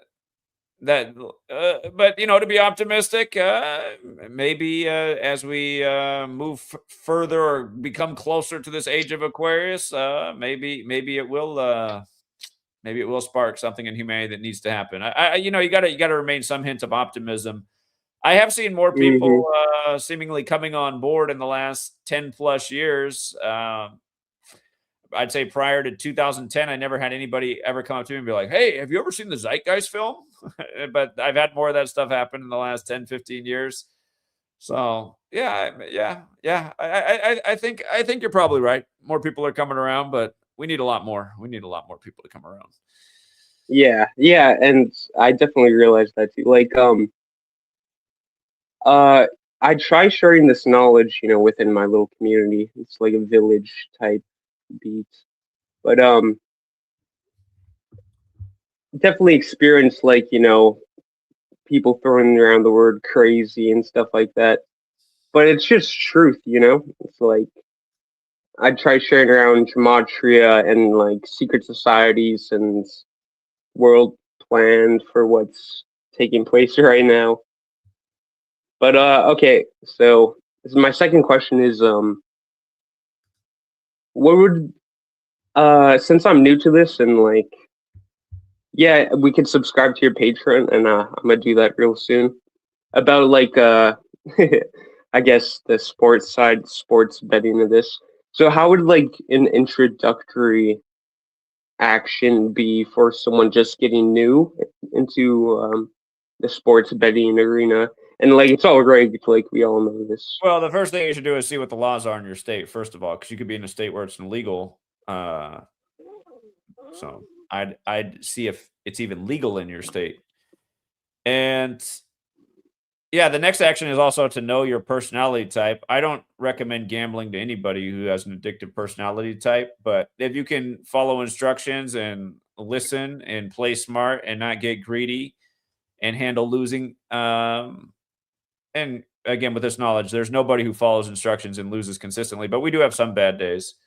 Yeah, So yeah, it's interesting too because I've never been the type of person who's been into sports. Like I have people in my family, I have friends. I've always been like the intellectual side, studying sciences and physics, philosophy, history, etc. But I I realized like there's like an energy harvesting for this stuff. So for example, in that UFC fight that just happened like a few weeks ago, 4, 5, 6, 7 weeks ago. I know you covered that too. That was like one of the UFC fights that you started watching too. And I just happened to watch that too with my friends. And I actually had friends who bet a few, like 1,000, a few hundred on the fights. And I felt the energy while I was there participating in it. Like it feels like it's also like a human energy harvesting type it of is. That, thing that that's that's going what on. these sports games are. They are energy harvesting, and I use the phrase they love to punk a home crowd. They love you just watch a sports game. If the home team's defeated, the camera's just panning around the audience, showing you the fans crying, looking devastated, especially when the outcome flips late in the game and they can't believe their loss. It's just like, look, you can tell people are getting off on this, just messing with these Yeah, people. And yeah, long and I before I knew could. about Gematria, I used to live downtown Seattle. And in the years I lived there, I lived in downtown Seattle from 2006 until the end of 2011. There was only one UFC fight ever there in the 5 years I lived down there at Key Arena, where the basketball team plays and whatnot. But the night of that UFC fight, I just never seen that area like that. There was people just fighting everywhere, breaking windows, busting up people's cars. The only time in my life I ever called the police on anybody was that night because this kid was just getting curb stomped outside. And Wow. no, I was just like, look at this, and UFC comes to town, and now you just got people are just acting insane outside right now. So yeah, no, and Yeah, I went to there was I had a buddy that was really into UFC, and only once in my life did I ever go to like a popular bar where you pay a cover to watch the UFC fights there, and we were crammed in there like sardines. People were acting crazy in that bar that day, all aggressive and stuff. I remember this one guy just a crowded bar, you bump in and somebody's drink pops out a little bit. I hit a guy, he was ready to go to war with me, and I was just like, dude, chill out, man, I'll get you another drink. It wasn't on purpose. I said, look how we're all packed in here. So mm, yeah, no, it's just yeah, you see how these things change people's energy levels. So yeah, UFC is a good example. yeah, yeah. And yeah, that taps into like the spiritual side because there's like what we call like archons and stuff like that who feed off the loosh, which is like negative rage, fear, hatred type energy harvesting that's going on in our world right now. Yeah, yeah. But yeah, this stuff that you're studying now is more metaphysics rather than your typical scientific physics. So, but I think it's a worthy Yeah, study. I think it's a study that deserves a lot more attention from all of academia. And somebody called in earlier and said he knows that teachers who watch me. I was at the LSU campus, and we had some really interesting conversations with professors on campus, but none of them wanted to be on camera. A lot of people go around and just film everything. I'm not like that when I'm outside. I'll ask people if they want to be on camera. And of course, the professors, they don't want to be on there, but there's a lot of it's just people know that they can't talk about things like this because there's consequences in society, the way other people look at you, even what might happen from your higher ups. Again, I'm a school teacher. I used to teach 5th grade. I almost went back into teaching in 2018 and I got hired, but then the job got rescinded 2 weeks later. They said, oh, actually, you're not eligible for employment in this district. And it was because of things they didn't like that I wrote in my first book. So anyway, it's the world we live in. Yeah. Okay, I don't want to take too much more of your time. I'll go right now. All right, buddy. It was nice talking to you. All right, yeah, you too. Appreciate your perspective. Yeah. All right, take care. What's up, Brock? What's up? Can you hear me? Mm-hmm. All right, perfect. Yeah, I just want to say I really like these streams, but I mean, there's a lot of things I could say listening to it, but one of the main things that came to my head when you were talking about the era, I mean, we're in a ton of different eras right now, but we're definitely in the dark ages. Like, if you just think about it, like everybody's in the dark about what's actually going on. Yeah, it's really a paradox because you do have this device in your hand that you can look up almost anything. And granted, the companies that run these search engines have made it harder to look up things, but still the capability is there, and almost nobody's using it for that. Almost everyone's in there for the entertainment. So it is a very interesting time. And that's something I thought about for a while. Well, just also how you can connect with people through the internet, but you go out in society. It's just like right now when I go to the gym, almost everybody is just staring at their phone and they got their headphones in. And it's like, yeah, we're all here, but it's hard to talk to anybody because they got their music blasting and they're just staring at their screen.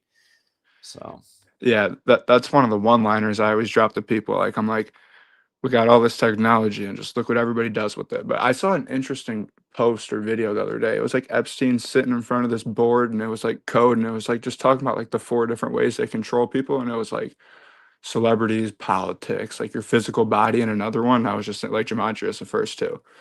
And like I just like, and just if you just look at those 4 checkpoints, like they're just controlling everybody with those same ones and they don't even know it. Physical body, politics, celebrities, like, you know, like you're saying, the UFC, people watch that and it controls them. Like I see it in my friends too. Like, you know, sports team wins, great night. Sports team loses, bad night. Like just that kind of stuff. My And it's neighbor will like, tell that he's a huge Chargers fan. He said, man, anytime they lose, it just ruins my weekend. and then they'll always just be talking about like, oh, like none of this stuff, it doesn't matter that much. But then it's just like controlling their day-to-day lives. Exactly. I Yeah, don't these know. people are more emotional about their sports game winning than, you know, being locked down by their government for Cooties 19. That's what's wrong with humanity. Yeah, It's like, you don't see, it's this is the thing insane. to be mad about. This is the thing to be mad about. But the other topic that I wanted to talk about, you were saying like how people like, you know, they'll start paying attention to your GTA videos because that's what they care about. Like I noticed the same thing. Like I've seen it and it's almost like them being emotional about something is a way that you can crack through to them. Like I noticed like there was this kid, so I go to Illinois State, and there was this kid, a couple kids that were in the Turning Point thing, like because he spoke at my school like last year. A couple of them like met Charlie Kirk, like talked to him, like all that kind of stuff. And they were just super political, like you know how it is, just a typical like hard right, like oh like you know, I think they know all this stuff, but the day that he died, so it was funny, we went over there and everybody was all kind of stirred up, shaken up. It was weird. But that was like the most I've seen those people like hear things out. Like because it was literally like 9/11 at like midnight. And these kids that were usually bots, they would hear out what they had to say and they were following. And then they went on this kick where they were sports betting. They're like, oh my God, this works so well. And then all of a sudden he like lost a couple and they just started saying, oh, it sucks, it sucks. And then they just stopped following just like that. At first they were so hooked and then it just was like another trend that just passed. Yeah. I don't know, but what I notice about kids my age, they only care about stuff that like pertains to them. But then like sometimes for certain people, if it cuts too deep, they just turn around. Like my one buddy, like me and him, we both like we're big Ozzy Osbourne fans. And you know, he dies and he only heard a little bit of it out and then it was I don't know, it was weird. It's really weird. But this stuff definitely influences people on a much deeper level than I thought. Yeah. And some people it's too much because people have worldviews and some people don't want their worldview tampered with, which I don't know. To me, it's like I want the correct worldview. I want as much information as possible. So I know I'm seeing things as clearly as I possibly can, but that's not everybody. That's how it's been for me. It was never like a question like, oh, like which way to go. I don't know, but I guess some people are different. They just would. I don't know. It's weird. It doesn't make sense to me. Yeah, yeah. Our minds are. Yeah, that's the thing. I mean, all of us are similar, but we also all have our differences. And it seems obvious that if you look at humanity, that we're kind of the abnormal ones in terms of being willing to question things and look into things. Most people just want to accept what they're told and go along with the authorities. Yeah, it's interesting. I'm forgetting the other thing I had to say, but yeah, Well, I you can can't always think call of it. back if it comes back to you. I'll probably be on here for a bit longer. I got more work to do. So Yeah, awesome.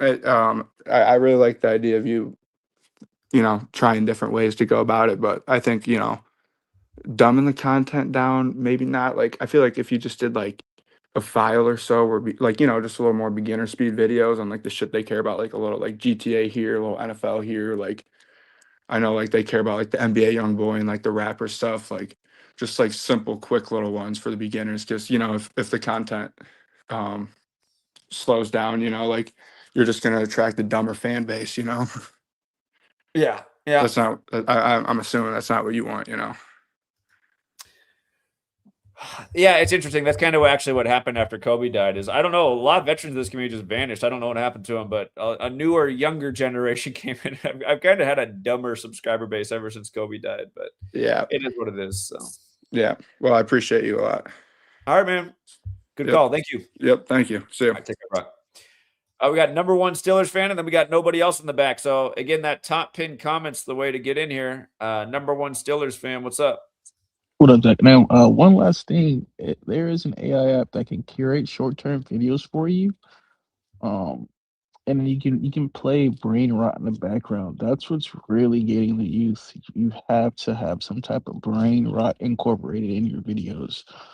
And then as for a game, it is a lot easier nowadays to you know, to make like a, you know, standardized game.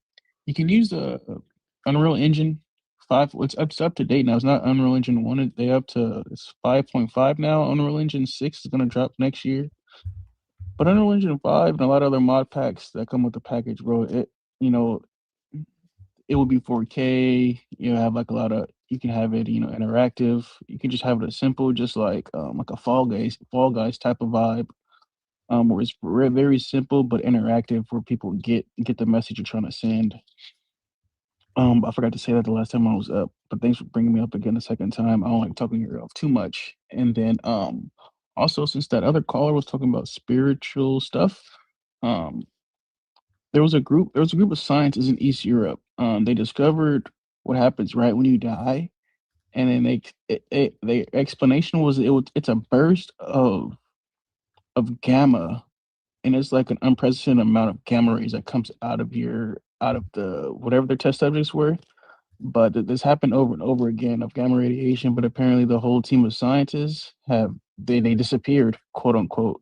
If you want to look it up, it's called Project Donatus, Denitas.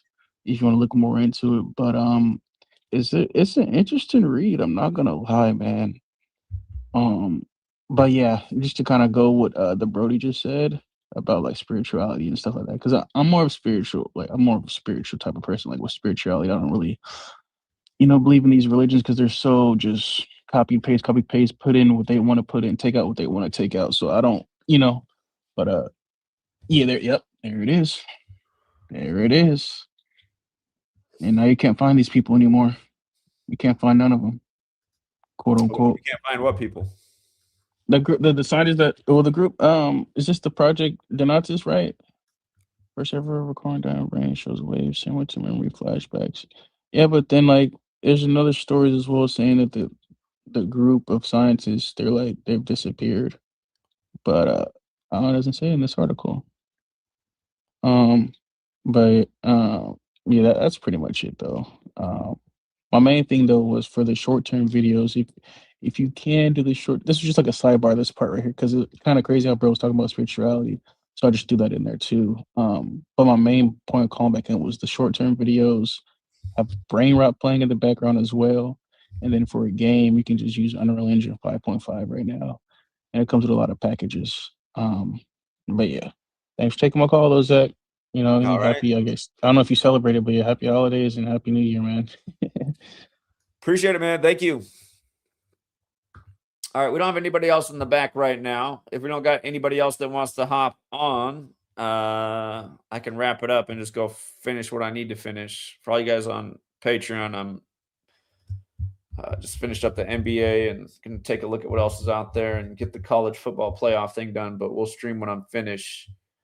I did drop the link, but it should be the top pinned comment. If anybody else wants to hop on here, the line is open. And I guess just real quick, let's scan what's going on in the world. Storm could bring New York City its biggest snow since 2022. Sunday, peace talks for Zelensky. Remember, he's 47 years old right now, like Ukraine's 47, like he turned 47 right after Trump returned to office as number 47. Remember, Art of War equals 102. The 102nd NFL season ended with the Rams winning. Rams got the same colors as Ukraine. The Ram is the god of war, Ares. They had the NATO meeting over that right as Ares began by the numbers. But remember, Sean McVay, the coach of the Rams, wins the Super Bowl just days before the war begins, and he brings out his Ukrainian fiance, and the next thing you know, they're on the news talking about why people got to support the war in Ukraine. It's like, what don't people see about these orchestrated rituals? Learn some gematria. Good God. Are we living in a simulation? These people see the Matrix code streaming now. What is this about? What is this about, CNN? Are we living in a simulation? These people are turning into a simulation with their Kabbalistic rituals every day. All right, that's what CNN's got going right now. Inside the Wolf's Lair, the hidden forest headquarters where Hitler directed the war.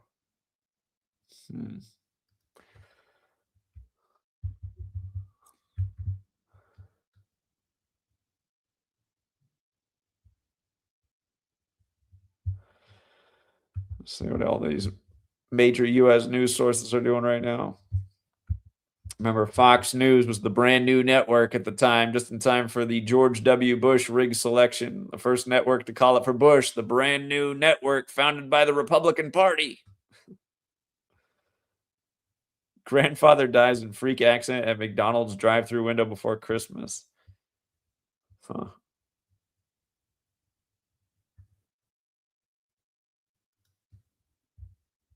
Joe Rogan.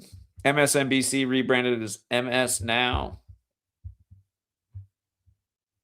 Yeah. I mean, you know what? I think MS Now, MSNBC, I feel like they have the most reasonable framing of the news, actually, even though it's, I get it. There's the Democratic Party's network, but that headline right there is exactly right. Trump sending bombs into Nigeria was a Christmas show for his evangelical base. I mean, that's exactly what it is. I just see a lot of times their headlines. I'm like, yeah, that's exactly correct. That's 100% right. And what a sick thing it is. Because isn't that the Christian thing to bomb and kill people? I thought it was turn the other cheek. And that's why these religious people, it's like, what is wrong with these people? Why do you claim to be something that you're obviously not? That's why religion's maddening. It's the problem with it being also wishy-washy and all these verses that can be interpreted different ways. So it's like, I'm pretty sure the context of Christianity is, you're supposed to be peaceful. You're supposed to be forgiving. You're not supposed to be violent. Again, forgiveness is a big theme. Jesus never said bomb somebody. That wasn't part of it. Anyway, number one Steelers fans like, all right, if nobody else is back but number one Steelers, I'll let him come back on. But if nobody else is there, I'm going to wrap it up and go finish up what I need to. What's up, number one Steelers fan? Very quick, that story right there with the scientists and the lasers. Remember that story I brought to your attention like about a couple months ago? I was talking about that's it right there. I can't believe it's finally on CNN. But yeah, we are in a matrix, man. They would take DMT, they would use that specific laser, that cross laser, and they will look through the laser like I was trying to explain it to you. I don't know if you could understand what I was saying, but they look through that laser and it's code. But yeah, that's all. I was really hoping you would click on the link. But yeah, man, that's crazy. It's right there. That's some real like. I think we are in the age of Aquarius because all this knowledge coming out and stuff like that. Even though other Carly was talking about it too, and you were saying we might not be in it yet. I think we are in the age of Aquarius because like, why is all this information coming out? And also the Khafre pyramids in Egypt, they did the lidar scan again, and they confirmed that yeah, the columns that went down 100 meters, all that is real, and it's pretty much and it's like a electrical board. And if you look at like Egypt or like back in like if they had rendered pictures of Egypt and it looked like a motherboard. But yeah, man, I think we are in a simulation and everything. And then yeah, I don't take so much time. But yeah, thank you. All right. Somebody asked about Trump signing an executive order about marijuana. Now, this was one of my predictions that Trump would be the president to legalize weed. And the reason I said this is very simple. Trump 88, marijuana 88. It's way overdue. I mean, a lot of states have already been doing it. And again, just Trump and marijuana, same gematria. Trump, marijuana 88. Remember, if you spell out 420, it's 88. And 420 goes back to California, which is 88. And when California legalized, from the day they voted for it supposedly to the day the dispensaries opened, was 420 days. Nice. That's an old post here. Let me see if I can pull that one up. That was years ago now. California, 420. Let's see. This is an old post. Right here. Back in 2018. The November 8th, 2016 was the day of the vote. That was the day that Trump got installed too for the first time. Yeah, I was making the same point here about all the 88 stuff. Republican Party 88, Turning Point USA 88, Charlie Kirk 88 days after Trump's birthday. But yeah, so we're coming up on the 8th anniversary, actually. The 8th anniversary of the dispensaries opening in California, January 1st, 2026. So we'll see if it gets legalized all the way, or maybe they'll make it such a itty bitty federal crime. It'll be almost there. And, you know, for all you investors, the thing that's held down all the weed stocks is still the fact that the feds haven't come around. So for all the people that like to speculate on markets, if Trump does legalize or, you know, make it so that pretty much it's a non-issue, those stocks could finally take off. But yeah, Trump's got that big 88 connection like marijuana. Well, what's up, Julius? Hey, what's going on, Zach? You hear me all right? Yeah, what's up? Wait, I got to walk across this traffic real quick. What the heck? My bad. I was just going to say, so I was kind of trying to bring up a point that somebody had brought up earlier, talking about how, like, all these fans, like, they get mad at their teams. And, like, you know, obviously when I was growing up, you know, I grew up a Bears fan and I was like that too. But obviously now, you know, I got this knowledge, it's not like that. But I want to bring to your attention, actually, I think there's an example of this, pretty extreme example, and it does happen. So yesterday, a man in Florida killed his wife and stepdaughter because I saw that. Yeah, because they got into an argument over the Monday Night Football game, about watching a damn football game. So I'm like, it's just like it's like ridiculous. And it's not even just football games, like people killing each other because there's no like chicken left at Chick-fil-A, and like it's just like all these cancers in society, like they got us jacked up right now. It's like, how are you going to kill someone and take your own family's life because they don't want you watching a sports game? Like, how is that where we're at? That it's just I don't get it. I mean, it just doesn't make any sense to me. And I guess you had already heard that story, so. I saw it. I saw it as one of the things buzzing this morning. Yeah. Shoot. Honestly, yeah, this is just so.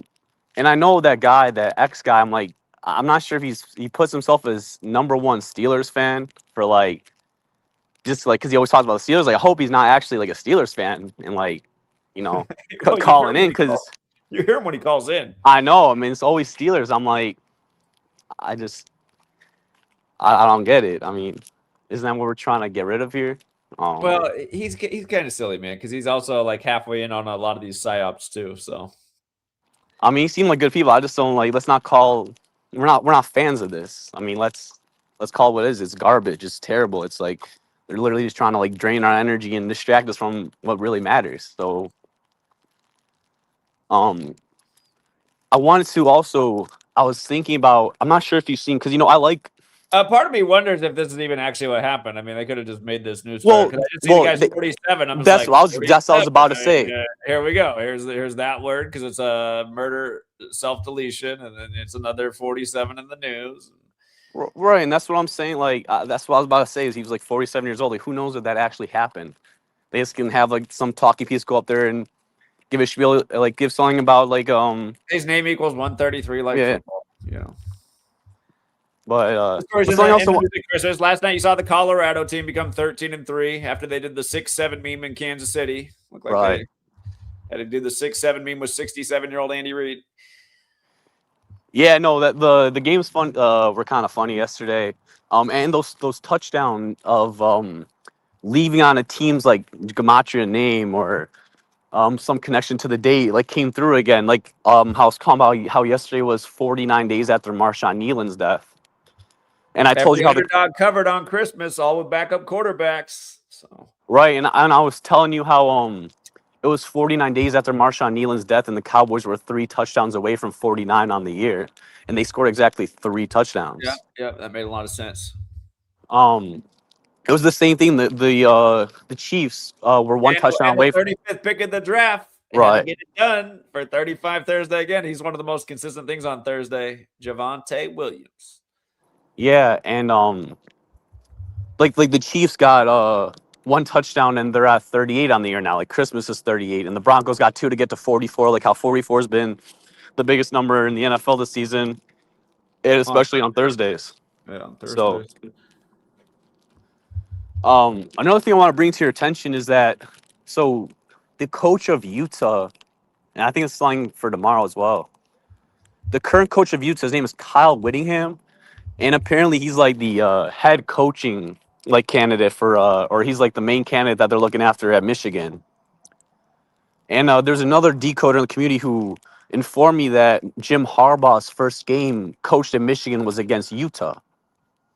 And what's interesting about that is obviously you have Jim Harbaugh coaching tomorrow, but if you look at the Packers-Ravens game tomorrow night, you have Tyler Huntley, who went to Utah, versus Jordan Love, who went to Utah State. Yeah. And then you got the Tyler guy who went to Utah, like Tyler Robinson killed Charlie in Utah, and Hunt Lee, like he kind of hunted him down. Yeah. So I just want to bring that to your attention. Maybe there's definitely something more to that. I mean, you got Harbaugh coaching tomorrow, and his first game coach was against Utah, and then this guy might coach at Michigan now. So Yeah. definitely something off of that. And what was the point of this stream more like also like was it continuing the making it dumber thing? Is that, or is it just like a general call-in question? Oh, I just had people calling about whatever while I'm just working on the sports stuff. So I got a question for you. My question is, who exactly is the Synagogue of Satan, and is the Synagogue of Satan the Knesset in the Israeli government, or are they people who oversee the Knesset? Oh, I mean, it says who they are. It says they're the people who claim to be Jews but are not. And well, but my thing is like, there's like you're Jew, and then there's like the Jews with power, right? There's like your everyday Jew who walks, roams on the earth like any other citizen. Then there's obviously the Jews with all this power. So like the real synagogue, I'm talking about the one like pulling the strings. Exactly. Well, I think all a religion essentially began within tribes and race essentially. So but of course religion's been spread all across the world. It's just I think the original Jews are the original Hebrews, and again, you look into the books that have been removed, it's pretty obvious they're darker complected people. Oh yeah, no doubt. Anyone who reads the Bible knows that. That's why I say all these white European Jews that I'd say they're the synagogue of Satan. That's what I would say. What about like the Mizrahi and like ones that are from like Middle Eastern, like Morocco, Libya, Persia? Like, are they also of that same lineage? I don't have all the answers. Well, that's what I'm just trying to figure out. I'm just down with get rid of this. Everyone needs to abandon religion. I don't know why people don't get it. You're born into this stuff, you guys. Had you been born somewhere else, you would believe in something else. I mean, that's just the way it is. And you guys all fight over this crap. I can't stand when religious people are talking about that's my God, your Yeah. God. It's like whatever this God's thing is, we would all be. Well, people don't even realize that Jesus wasn't even a religion. Like, I'm not sure where you're at. I'm not sure if you're an atheist or like me. I do believe in God. Like, I'm not an atheist at all. Whether the stories are, that's a whole debate, and you can go on for hours and hours about that. But if you like read the Bible, man, like Yeshua himself was not for religion. Like, he was not a religion. He was no religion. He was a Jew just by blood. Right, and his physical description is that of somebody who'd have darker complected skin and Right. this hair type. So, yeah. So like if Yeshua was here today, like he would not be for the religion. He would not be for like also like bombing people in the name of religion, because he never did that. Exactly, and then that's why religion's so maddening, because like people who are supposedly Christians celebrating the bombing of Nigeria, it's insanity, man. These people. Well, real Christian, you're talking about like CT Christians, like real followers of like Christ and believe in Yeshua. They're not for that. They're not even religion. They're not even religious at all. Hardly exist. I mean, those people are so few and far between. So, yeah, I know, and it's kind of it is really pathetic. It is really pathetic. Yeah, because like me, like obviously, like I'm telling you, like what I believe and all that, but like I look at these Christians and it's like the exact same. It's like when I talk to CT, it's like you're cussing, promoting alcohol, and promoting like sin. He doesn't claim to be Christian though. He's. I thought he's. Well, no. When I asked him if he's a Christian, he said like, "Oh, okay." No, he doesn't claim to be. I know he always compares himself to Christ, but that's just because he's a weirdo. He's not religious though. Oh, okay. Then never mind. But my point is like a lot of these Christians out here doing non-Christ like stuff, like Zionists. Like Zionism is not Christ-like at all. Like. Right. And if you really look at most Zionists, they're Christians. You can't say Nazi without Ashkenazi. So yeah.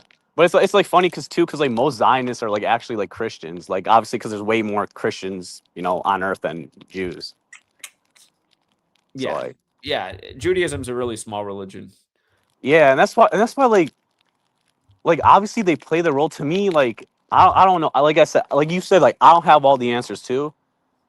It's like obviously I know the Jesuit order is running things. It's the Catholic Church, but whatever the Jews' role's playing, like if it's to be a front man, if it's like to be like, oh, it's actually me and it doesn't go past me, whatever it is, they're playing that role pretty well. I can't lie, like, because it's crazy how we go from a society you can't say nothing about like Israel and Jews, and now that's like all the conspiracies. That's all they talk about. That's all they push to you. I don't hear nothing about the Jesuits. I don't hear nothing about Freemasonry. I just hear Zionists, Israel. That's it. That's the end all be all. Well, that's what it's always been for the most part. I mean, anytime you were really looking into conspiracy, it always came back to Jews and very few about Jesuits. But what's different right now is YouTube just allowed the floodgates to open since the Charlie Kirk thing with blaming Jews. A lot of people's content would have got taken down by YouTube with their terms of policy not that long ago. But you just see, I mean, there's videos just blaming Jews that have millions of views right now for the Charlie Kirk thing. Look at Candace Owens. She was doing that and having 300,000 people watch her live streams. Yeah, that's what I'm saying. Like they used to just cut anyone off, and now they're allowing it. It's like that's like clearly it's intentional. So like, what's really their end game? Like, who knows? I'm just again, I'm just a man here trying to come up with some answers. So just more and more just division and chaos right now. They want everybody pointing their fingers at everybody who's actually doing it. So I guess my next question is, so Agenda 2030 is clearly real, right? I mean, we've been warning about that for years. So is that... They made it obvious during Cooties 19 what kind of what they want for society, because that's when they announced the Meta, and which is supposed to be all the way ready by 2030. And again, that was at a time when everyone's on lockdown, and they're saying, listen, in Meta, man, you can be in virtual reality, going to school, work. You can do more stuff in virtual reality. You can even do in your own life. You don't even got to get dressed. You can buy your outfits in Meta. That's where the world's going, where just, we do live more in virtual reality, and we're more and more connected through the internet, but more and more isolated as human beings. So. Oh, it is quite pathetic. And I was just like also thinking about just like the memes they send, like all the warfare, like just think about like the 6-7 meme. Like I'm not sure if anyone in the community has like caught this, but if you pay attention more and more, it's like you'll notice like people like subconsciously will be like, oh, what time you got to be there around 6-7, or whoa, what how many inches is this? Like how like I'm a measuring table. How many inches is the table? Or about 6'7" or something. If you really pay attention, people are like saying like 6'7" more out loud, and it's crazy because like that's kind of like what the ritual is supposed to be in my eyes. It's like, oh, we're saying this because now we can have all these deaths take place because we keep saying those numbers. Because everyone who like in this community like knows what 6'7" actually is. If I'm Satanic not sure. equals 67. It's a Well, number that right, human is killing, sacrifice, right? blood sacrifice. But if you really pay attention to people, like you'll realize that people are about like saying it's like 6'7", just like like just coming out like in random times. And it's funny because they got to tell you exactly what they're doing, and it's like by everyone saying 6'7", it's like to me it's like we're giving permission them to 6'7" whoever they want, if that makes sense. Yeah. Yeah. And like I'm seriously pay attention to that. You'll hear people just by actually saying those numbers, and it's just That's like the way coming out. language is. That's the way language is. It rubs off. You hear a lot of people saying something. Next thing you know, you're saying it. That's the common slang Yeah. in your school. You're saying it because everybody else is saying it. Right. Everyone, when I was in high school, everyone would always say you're hurting for certain, and just everybody was saying it. I know I was always trying to be different than everybody, but even sometimes it would come out of me. I'd say, oh, well, God, I'm trying not to say it. Yeah, just everybody, that's the way language is, and that's why I mean, Yeah. different. You go to a region, everyone says the same thing. They sound the same way. So language is very much about your environment, and then it becomes you. Yeah. Yeah. I mean, we're all a product of our environment, aren't we? Mm-hmm. Just how we are. Mm-hmm. All right. I know you're kind of going for long, and I kind of caught the stream late, Zach, but I definitely got more questions, but we can save it for another day. Appreciate the work as always, and have a good day. All right. Take care, Julius. See you, man. All right. See you. We got Marco back. What's up, Marco? Hey man, I just wanted to tap back in because I didn't realize I could ask a question. And the question that I wanted to ask, I kind of forgot. Um, but while I'm here, I want to mention you might haven't heard, but there's an artist that does have a song called "The Assassination of Candace Owens." I think that's like um pre um preparing people for something that might come in the future. Who knows? And it's the game, the assassination of Candace Owens. I know it's all entertainment. They're probably going to put him against Kendrick Lamar sometime next year. But the question is because I have family members that's like Okay, so this song came out after she said somebody's trying to. That's what I had to look up to see if it came out after she said they're trying to assassinate her. So it did. Yeah. I see. It's by The Game and DJ Drama. Huh? Okay. Yeah. Okay.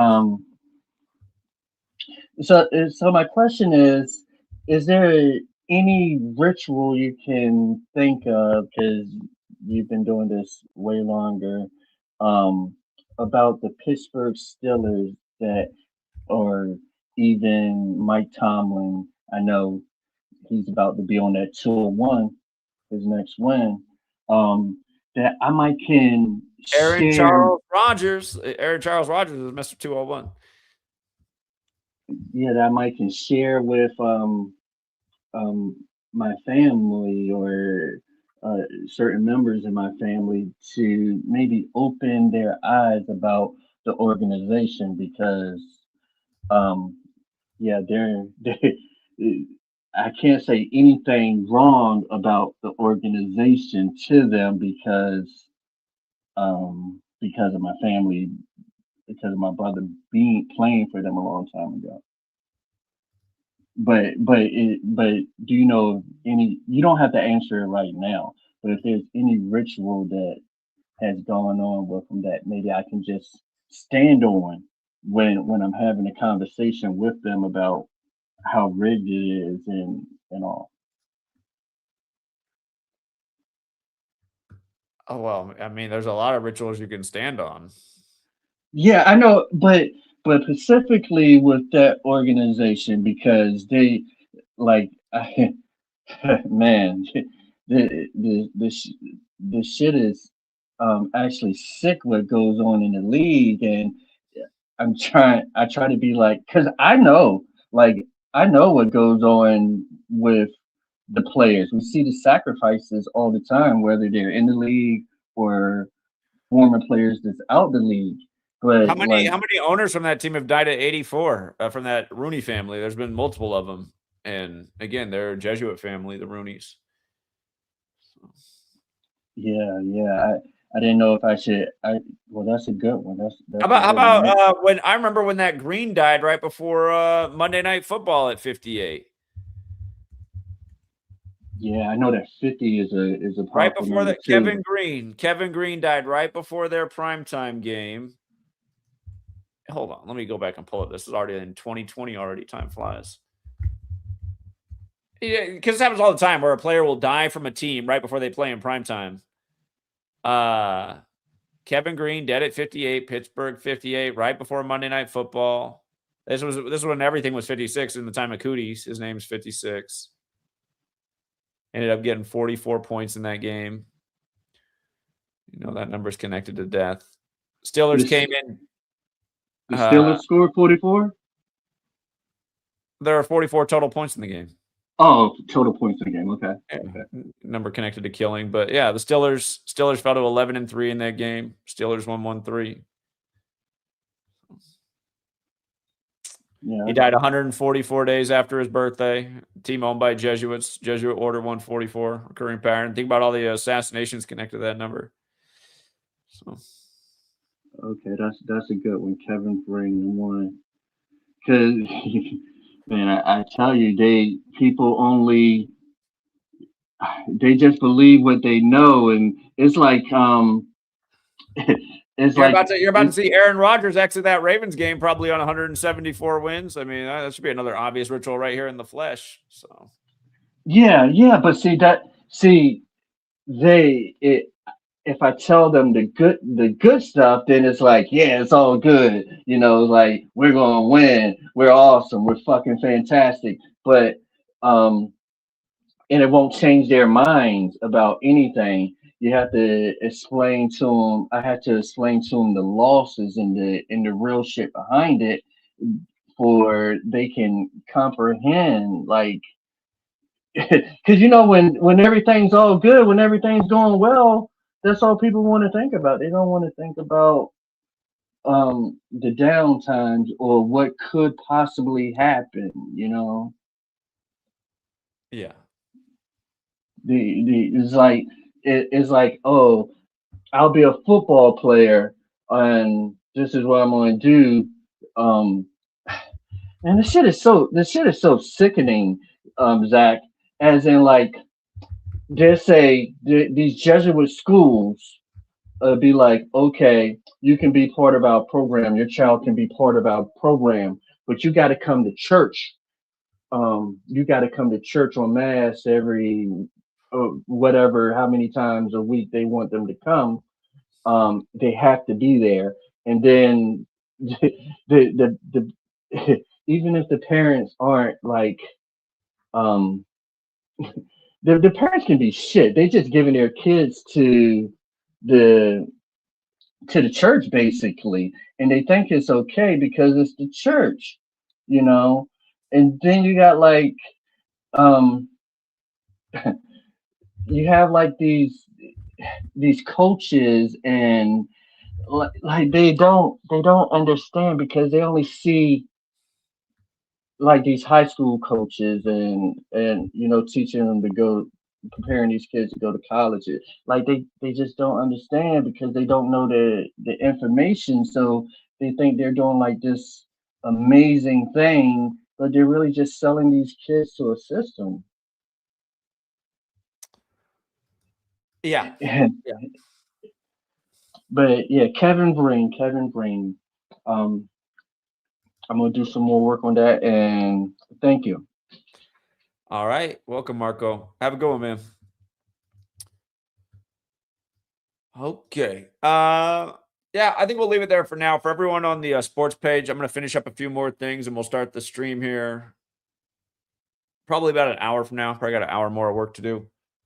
So we'll leave it there for now. Thanks again to everyone with the like and the share. Thank you to the people who chipped in some super chats. Thank you, Art of the Personal Story, for the $1. Appreciate that. Thank you for becoming a member, Lil Cam 51, as well as Jorge C1010. All right. Yeah. Till next time, Truth Seeker. Have a good one.